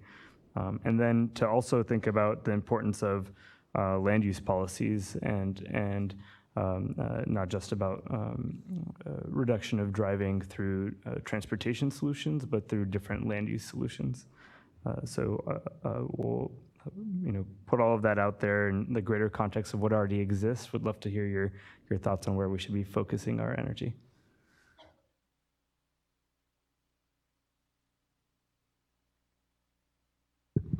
All right, I'm Tyson Eckerly, the Deputy Director for Zero Emission Vehicle Infrastructure at the Governor's Office of Business and Economic Development, or GoBiz, which always feels obscenely long when you say it out loud. But yeah, thanks. Just a few quick thoughts. I think that we focus on zero emission vehicles across the state, really on the implementation, kind of that how that Alice mentioned. But we see the study as an opportunity really to take a step back, and our focal points, the right focal points, our programs that doing the right thing. Because really the challenge that the question 5 years ago was whether or not we could make zero emission vehicles work in the market. And the answer is absolutely yes. And now our question is, how do we get them to scale and scale rapidly, right? And so that's really kind of part of the framing. But we also have to keep an eye on the economic competitiveness. So when we're looking at light duty, there's a little bit more flexibility in there because, depending on who's buying the vehicles. But when you're getting into the, medium duty, heavy duty commercial space, there really has to be that angle where the economics speak to the end user and actually dollars and cents work out. And so a big question is, how much investment do we need from the public side to help make that transition, kind of just, but also keeping an eye for both kind of the larger businesses and smaller businesses as we go, especially in the goods movement space. One other question just to throw out there, we talk a lot about kind of what the state does and what local policies can do. And we're doing a lot of work on that streamlining of permitting at the local level. But how much of our state actions should be focused on empowering local governments to do stuff? Are we doing enough there to help those local areas like congestion pricing? All you get into the land use and transportation planning type stuff. So definitely excited for the feedback here and looking forward to working with everyone on these studies. You want this one? Yeah. Hi, everyone. I'm Tara Weeks. I'm Senior Advisor to Chair David Hochschild at the Energy Commission. I'm also the project manager on the Energy Commission side for SB 100. So we are currently in the process of developing the joint agency report with our colleagues at CARB and the PUC, which will actually be developed kind of in a parallel timeline to this study. So the first report for SB 100 is due to the legislature the beginning of 2021, and then every 4 years thereafter we'll produce another report.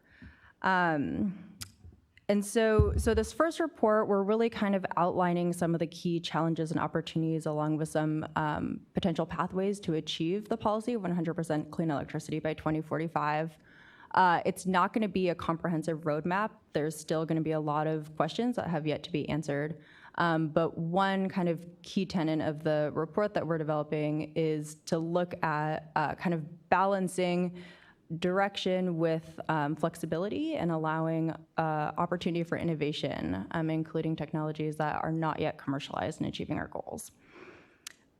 So I think this effort can really help kind of clarify ways to leverage our work in SB 100, especially looking at, as was said earlier, considering clean electricity as a backbone for other sectors economy-wide and looking at leveraging emissions reductions, especially in buildings and transportation.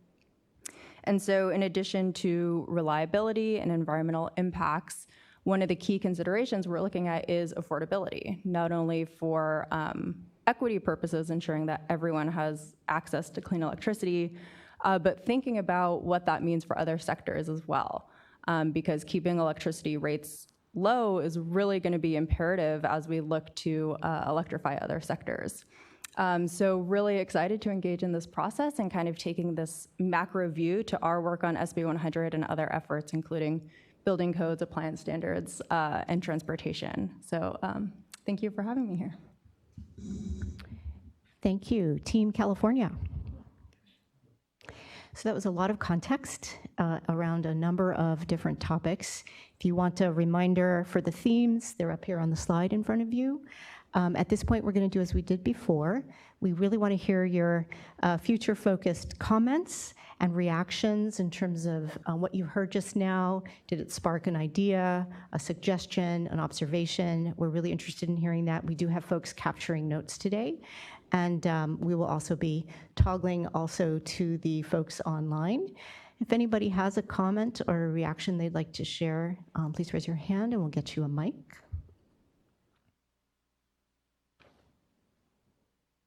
Yes, McKinley. We'll wait for a mic to get to you. If anyone else has a comment or a question, we can also get a mic to you now. And we do have a few from the web and another hand up here. Thank you. Thank you, McKinley. So there were 5 areas that were identified in AB 2076 as part of this joint agency report on reducing California's petroleum dependence that the Air Resources Board and Energy Commission led. Efficiency, conservation, fuel substitution, land use, VMT reduction. As part of that mix, there was still a role for petroleum. Since these reports were done, there's been a lot of new understanding and innovation happening. One path that was recently identified is the potential for diesel and gasoline to perhaps have a carbon intensity on a full fuel cycle basis that is 50% below what's currently in the low carbon fuel standard. I think for diesel is around 101, and I think for gasoline about 99 something. To what extent is this AB 74 exercise going to consider reduced carbon diesel and reduced carbon gasoline as part of this mix going forward? McKinley, thank you for that reflection and also for the sort of forward question you're asking. Again, since we are scoping, we aren't necessarily going to have an answer for everything right now. We're just taking all ideas in the form of questions as well and considering them for the scope. Yes. Whoever had the mic next, you're welcome. Hi, Bill McGavin with the Coalition for Clean Air. A number of the panelists mentioned the importance of equity, so I appreciate that. I think in addition to the theme of sustainable, equitable economic transitions, I would suggest a theme of equity in mobility. So a clean mobility for all framing, which I think is consistent with some of the statutory mandates that the legislature and governors have enacted in the last few years so that we make sure that everyone has equal access to clean transportation. In addition to that, it seems like it would be a good idea to have some specific milestones put into the work.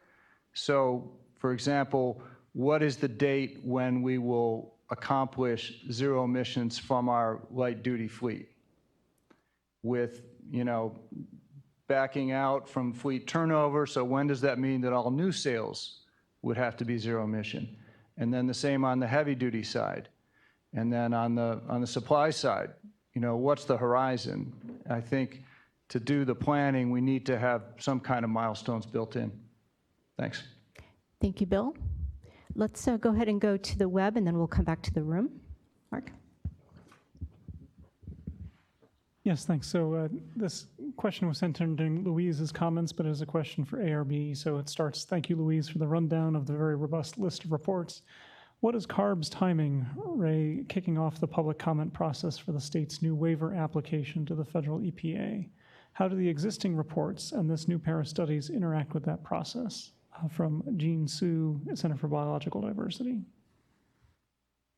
So as you all know, California, along with together with 23 states and the cities of New York and LA, filed a suit against the federal government, which is not uncommon for California, against the action to revoke our ability to request waivers. And so we fully expect to defend that ability to have waivers, and we fully expect to have the ability to have cleaner standards snap back into place for California, even if there are any potential delays here. So we are not anticipating or planning for any loss of emissions from the sector quite yet. We are in the process of assessing and filing challenges to the action at the federal level.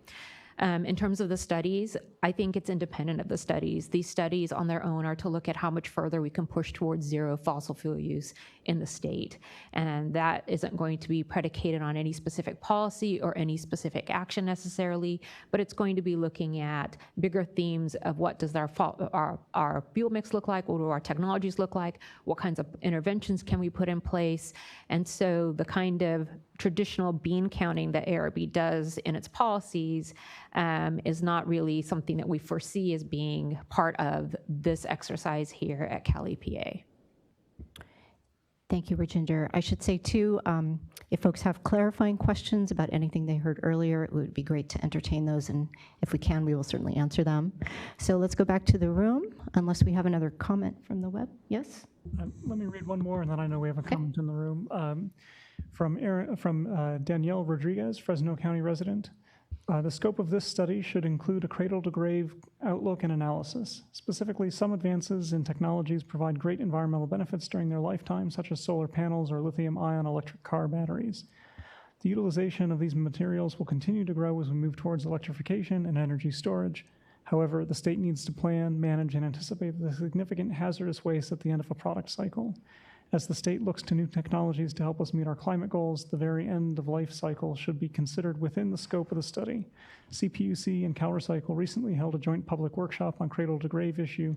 That information gleaned from the workshop should be considered in the foundation list of existing work. Thank you for that comment. Ingrid? Ingrid with CRPE.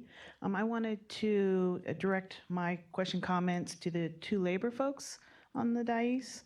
And I think I heard perhaps both of you mention diversification of the economy. And I think that's a really important concept and needs to be separate from workforce development and just the individual worker issues. Of course, in Kern County, we are dealing not with a monoculture, but with a duo culture of oil and gas and agriculture. And that leads to a very politically difficult situation that needs a bigger and more holistic set of research, policies, and most of all, investment. And so as we kind of develop the labor component of this study, I'd like to see some of this macro level ideas on how we can actually help specifically Kern County, not only with workforce, but really how do we change and make the economy more diverse and reduce some of the entrenchment of the oil and gas industry there. And specifically, what is the state's role? What can it play? And what investment monies are available to Kern County, especially since this will ultimately reduce greenhouse gas emissions and climate. So what funds would be available? Thank you, Ingrid.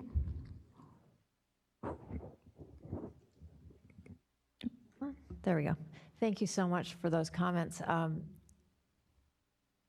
I personally am delighted by the comments because I think that one of the reasons that we bring up this question of economic diversification is that when we talk about just transition, people tend to immediately go for training. And so one of the things that we would hope that this study would show, or this series of studies would show, is that the training can't do much in the absence of critical mass of quality jobs that you're training people for.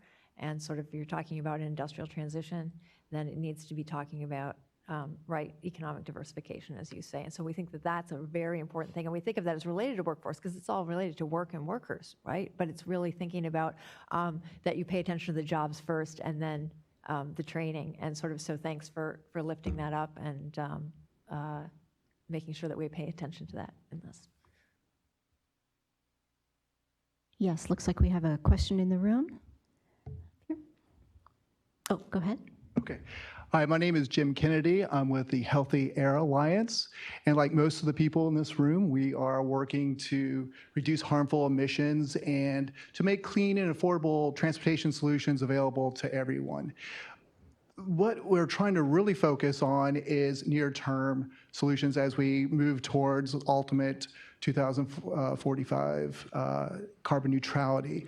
And I think John Faust with EPA and Darwin Mosavi, I'm sorry if I mispronounced your name, with the Transportation Department. You were talking about studies on alternative fuels and the emissions from those. And in most of the disadvantaged communities, their vehicle turnover is going to be a lot longer. And so they're going to be more impacted by the types of vehicles that are in their communities. And looking for ways to displace diesel and gasoline, I think, has been brought up. But are there studies out there that are looking how to balance the cost of moving to alternative fuels as an option, as a consumer choice, while also looking at the health benefits of doing that?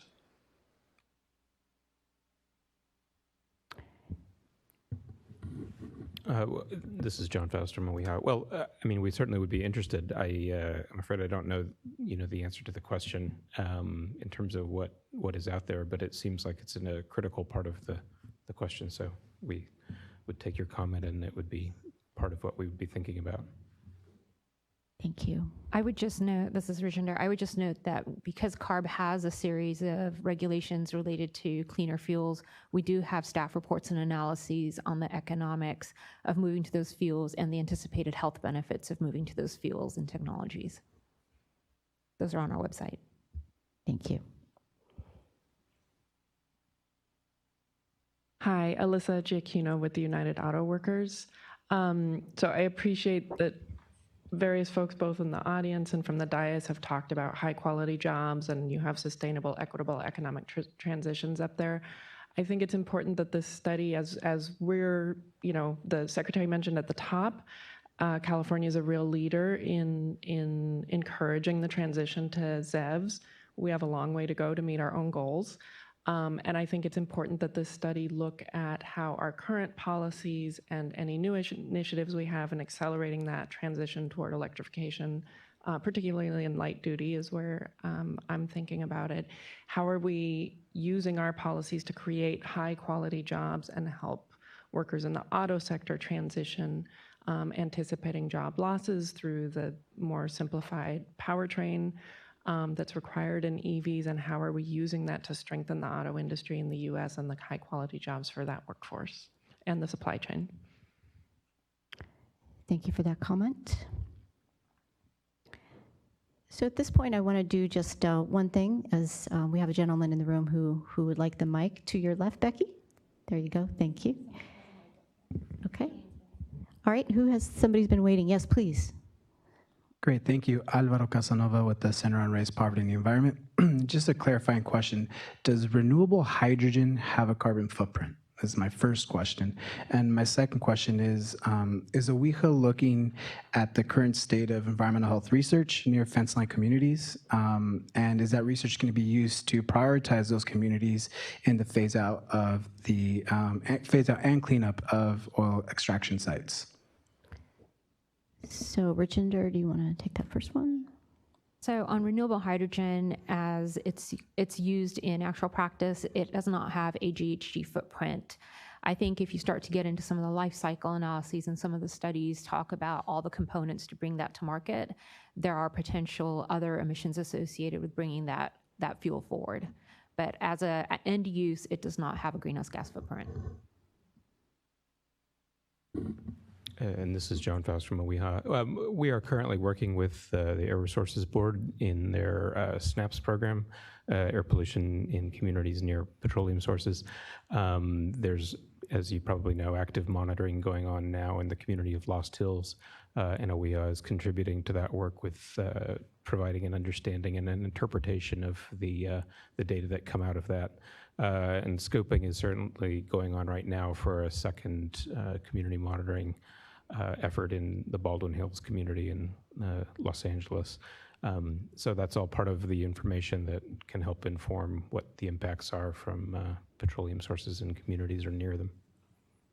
Thank you, John. We're actually going to go to the web, and then we'll come back to the room to the gentleman in the corner. Hi, a question from Kyle Mung at the Brennan School at UC Santa Barbara. There are many interesting issues covered by this proposed scope of work.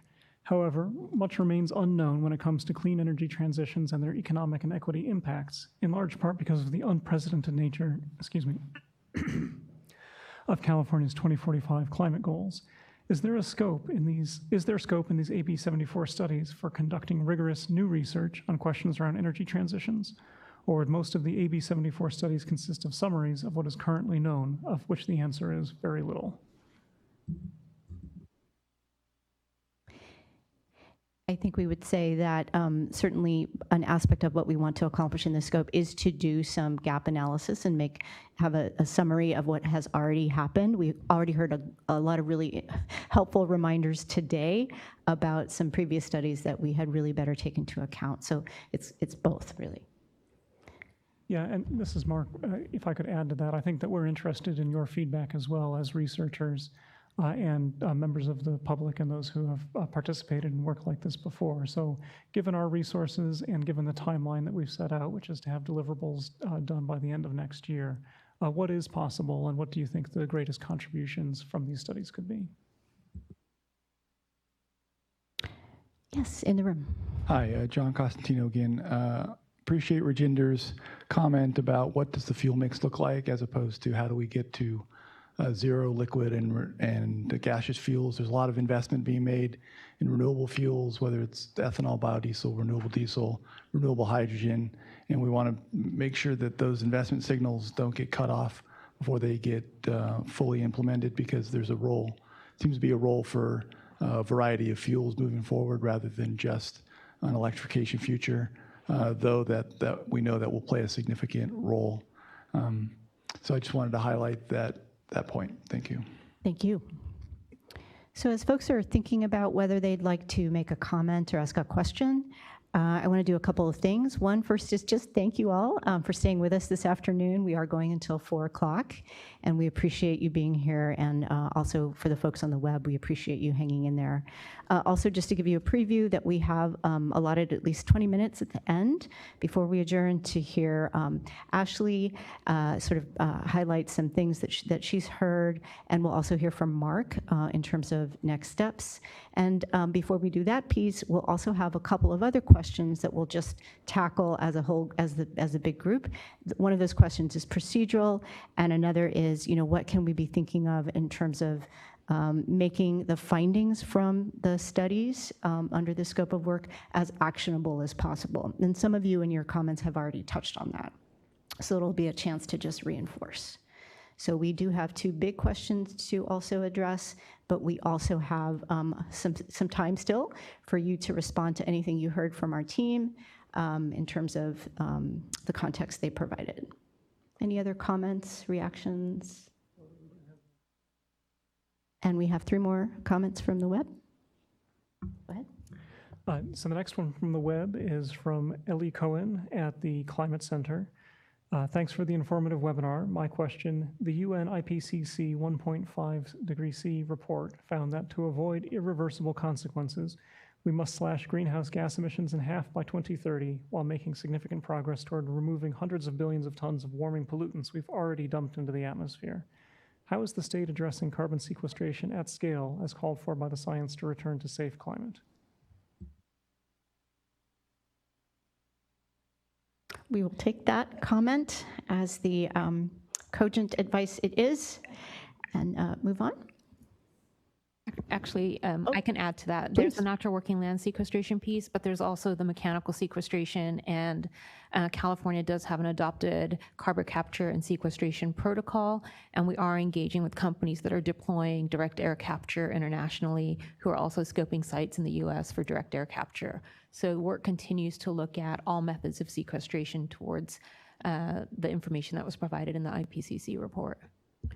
Rajinder, thank you for that. And just as a heads up to our team here, I'm also going to make sure before we go into our next session that any of you who want to respond to anything that you've heard, that you should feel free to do so. So we'll make sure to build in some time for that. Go ahead, Mark. The next question online comes from Daniel Press, Associate Dean of Social Sciences at the University of California, Santa Cruz. As a UC researcher interested in this work, I'm very encouraged at 1, the equity considerations, particularly the insistence that policy interventions make real, not token differences for a labor transition, and 2, the insistence on implementable policy recommendations, i.e., maybe not down to legislative text, though why not, but close. Regarding policy interventions that make real differences, is the state open to considering policy interventions that are as ambitious as those implemented during the New Deal? Yes, Ashley is nodding her head and saying yes, absolutely.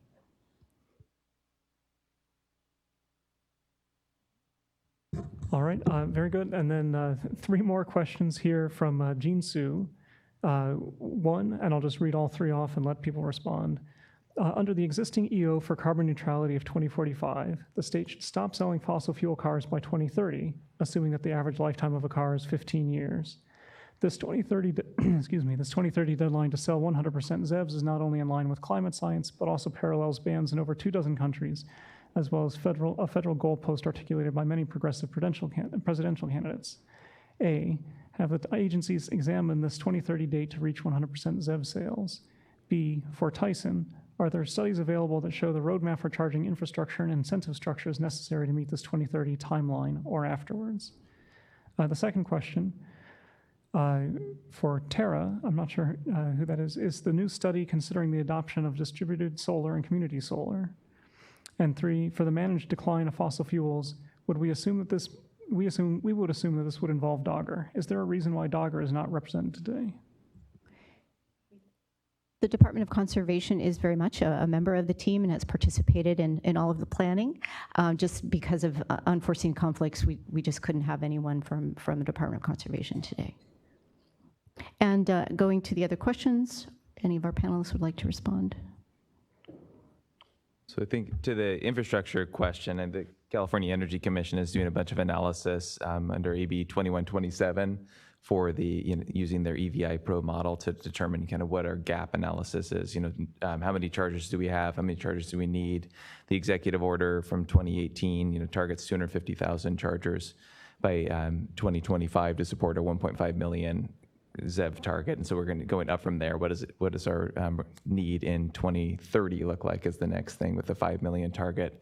It also includes, so we also have AB 8 on the hydrogen side, where the Air Resources Board does ongoing analysis on placement of hydrogen fueling stations and how many we need to support our zero emission goals. So right now we're targeting 200 stations by 2025. And so it's an ongoing iterative process that we keep learning from as the market changes. And for instance, the DC fast chargers are getting faster. Does that mean we need less?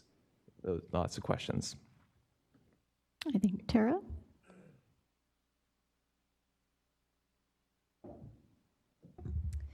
And then on the question around distributed energy and community energy, those are absolutely topics of discussion that we are open to feedback for in terms of SB 100. But generally, on community solar in particular, we are looking at community solar options with our solar rooftop mandate, which will go into effect January 1st of next year. So we are exploring opportunities to increase community solar in California and continue to support distributed generation. We just hit 1 million solar rooftops in California earlier this summer. And so we're excited to see the progress on that front as well. Thank you. We've got one more question from the web. That's right, and my apologies to Tara. Of course, I know who you are. There are many ways to spell Tara, and the one you used was slightly different, and it wasn't until I pronounced it out loud that I realized where that came from. So my apologies both to Jean and to Tara for that. I just wanted also to note that we have another question from Mark Roast. He's written in a couple of times with additional details on breakthrough technologies. His comment is, I would like to share more about how we see the big picture and transitions to the future we hope for. Along with that, I would like to explore ways in which California can assist us in adding funding and people to expedite the plans I've briefly touched on. So thanks very much for the comment. We will post all of these comments online for all to review, and we very much look forward to engagement with everyone in this process. Thank you, Mark. So one last chance here for our panel folks, if there's anything you would like to add to the conversation. If not, we're going to move on to the final 2 questions. I'd just like to acknowledge one of the commenters, Mark, read out loud online from a resident in Fresno, brought up a MOU between CalRecycle and CPUC dealing with PV panels, EV batteries, and suggested that work should inform this work. I just want to provide that commenter assurances that the work between CalRecycle and CPUC under the MOU is ongoing. It's definitely part of the foundational documents that Ashley mentioned that are being considered as we move forward with these studies. Thank you, Clark. Anyone else? Sure, yes. Just wanted to touch on a few things. First, I wanted to just acknowledge and appreciate the positive feedback loop around equity that has echoed here in the room and on the webcast. So thank you, and we look forward to, I mean, it's a joint effort to make that actually happen on the ground for real. So this is really just the first of many conversations, I think. And then I think the other piece that I would just like to hit on very quickly is just from a few comments. Again, I think the state absolutely has a role in helping shape these studies, helping guide some of the conversations, and at the same time, to some of the points that have been brought up earlier, these conversations also need to take place outside of Sacramento, outside of this room, and for the Workforce Development Board, really a regional approach is really, a local and regional approach is the best way that we've seen to make sure that we're actually delivering actionable workforce development that addresses equity and job quality and climate at the same time. I think it's sort of implicit in these studies, but that's absolutely our agenda. And again, we look forward to future conversations to make that happen. Thank you, Shreyas. Go ahead. I would just add that, at the beginning we heard Ms. Reynolds talk about how we have the 2030 scoping plan, and we need to keep making progress towards that. And so it's essential that we not lose momentum and that we continue the investments and the strong signals to make sure that we continue to reduce greenhouse gas emissions in the near term, especially since they do provide air quality co-benefits when we think about moving away from combustion-related technologies in the state. The studies that we're working on right now are really meant to inform the next step, and they will build on some of the programs that have helped us get as far as we have now, but really thinking about how to be even more transformative in a way that makes sure all the benefits flow to everyone equally. Thank you. Thanks again. Team California. I just have to say I'm a recovering federal employee. I used to be with US EPA, so it's really great to be here today. Thank you. So we have 2 questions on the slide. As you can see, one of them is procedural, but it's very important procedural. It has to do with how we continue to engage.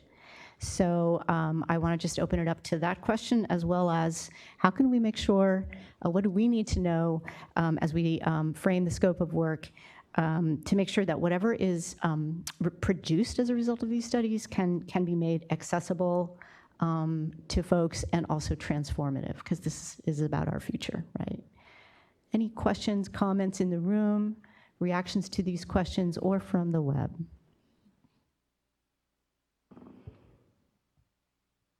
Or ideas from our panelists? Yes? Oh, great. Let's start with McKinley, and then also, I'm sorry, you're Alvaro. Thank you.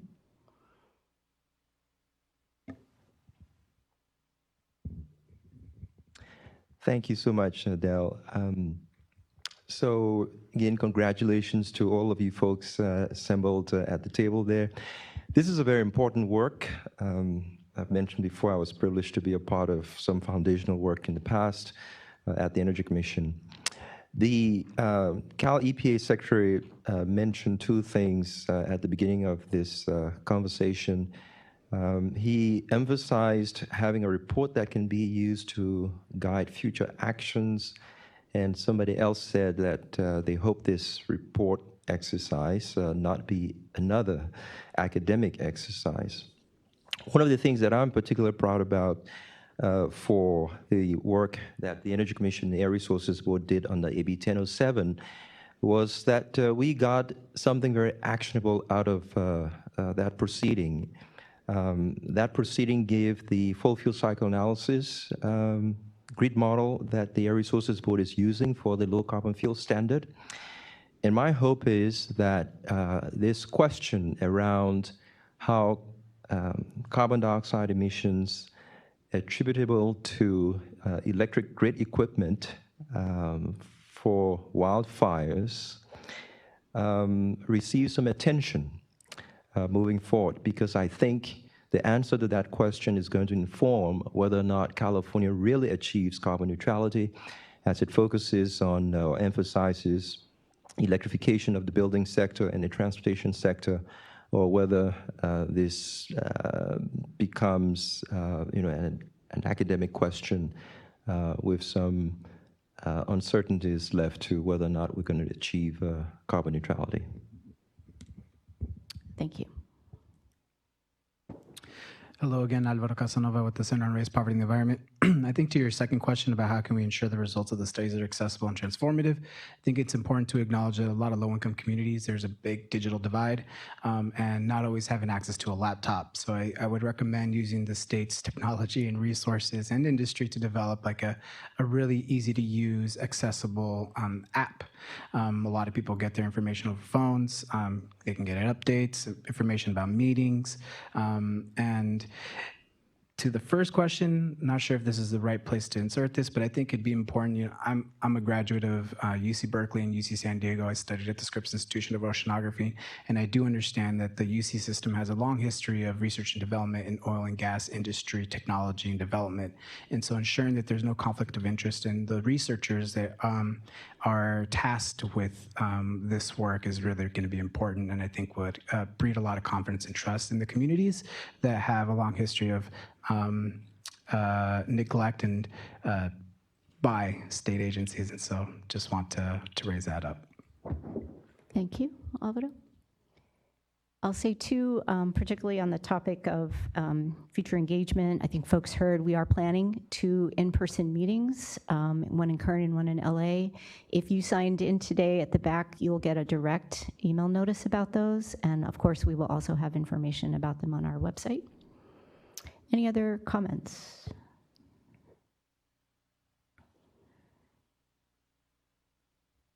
All right. Well, at this point, I'm going to turn it back to Ashley for summing up and next steps.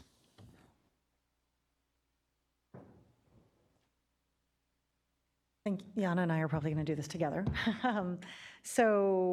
Again, just to echo Deldy and everyone sitting here, thank you for joining us today and for your continued engagement as we go through this process. As we mentioned, we'll have at least 2 more public meetings before we complete the scope of work and the contract with the UC system. And then after that, we'll build in time throughout the process and at the end to talk with you again about what we've determined. I've heard actually a lot of really great things today. I've heard a lot of hopefulness, actually, that there's a lot of room for innovation and change within the state of California to reach that level of transformation that we've all been discussing. We heard a great emphasis on equity and job creation and really making sure we're addressing communities that will be deeply impacted by this longer term transition. We've heard to be inclusive and to make sure that we're bringing in the voices of the residents and the people impacted, the workers impacted along the way. We've also heard to make sure that we really are connecting with all the existing data out there. And so we do ask for that data to come to us as well, so we can use all of that. We've heard a lot of information about actually natural and working lands and the natural system too, so not just to focus on the built system for these questions. And I think we've just heard about your interest in really staying engaged and making sure that you're a part of this process, and I think we all agree with everything you've said. You've also posed some great questions to which we do not have answers at this point, but that will add to the list of questions that we could include in the study. And I think we've just heard so much that goes into, as Mark has described it, the big funnel of information that we're gathering in order to make sure that when we come up with a concrete scope of work, we've really been mindful of everything that we're hearing, not only here and in all the discussions to date, but also around the state. So I just really want to thank you and echo that we're here to hear from you again. You can find all of us, you can reach us. People have reached out for casual and formal conversations as well, and we're always happy to entertain those.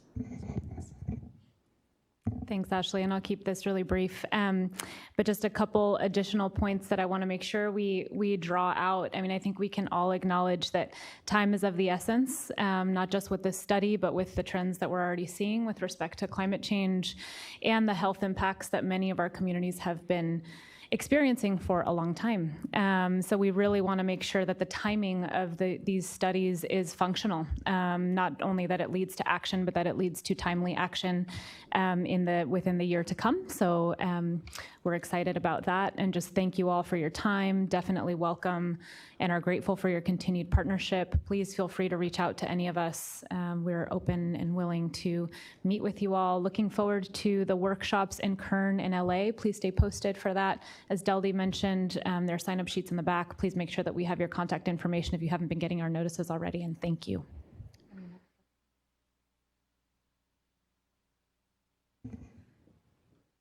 Yeah, thanks. This is Mark Wenzel again. Thanks to everybody who's participated today. Just a few ways of keeping in touch with us. One is our website is up on the slide, and that will always have the most current information, so please feel free to visit that. As has been mentioned, there's a sign-up sheet in the back of the room. For those who are in the room, if you add your email address, we will put that on the distribution list. If you are listening online and would like to be on that distribution list, please send a message to climatechange@calepa.ca.gov, climatechange@calepa.ca.gov, and we'll add that as well. You can also send comments to that address. We'd like to invite comments by the end of October. We will set a final deadline once we know what the schedule for the workshops in Kern and LA is. So there will be one deadline for all comments, not divided up by individual workshops. But we do also encourage you to get your comments in as soon as possible. We're not going to be frozen in place until those happen, but we're going to take what we heard today and what we hear in the future and keep incorporating that as we work. So we want to encourage you, please, to send us all your good ideas and to do that quickly if possible. So I think then in terms of contact as well, we will continue to use the email lists that we did to announce this meeting. So if you got it that way, you should continue to get them from those lists. But please feel free to indicate your interest to us. Thanks. Thanks, everyone. We are adjourned.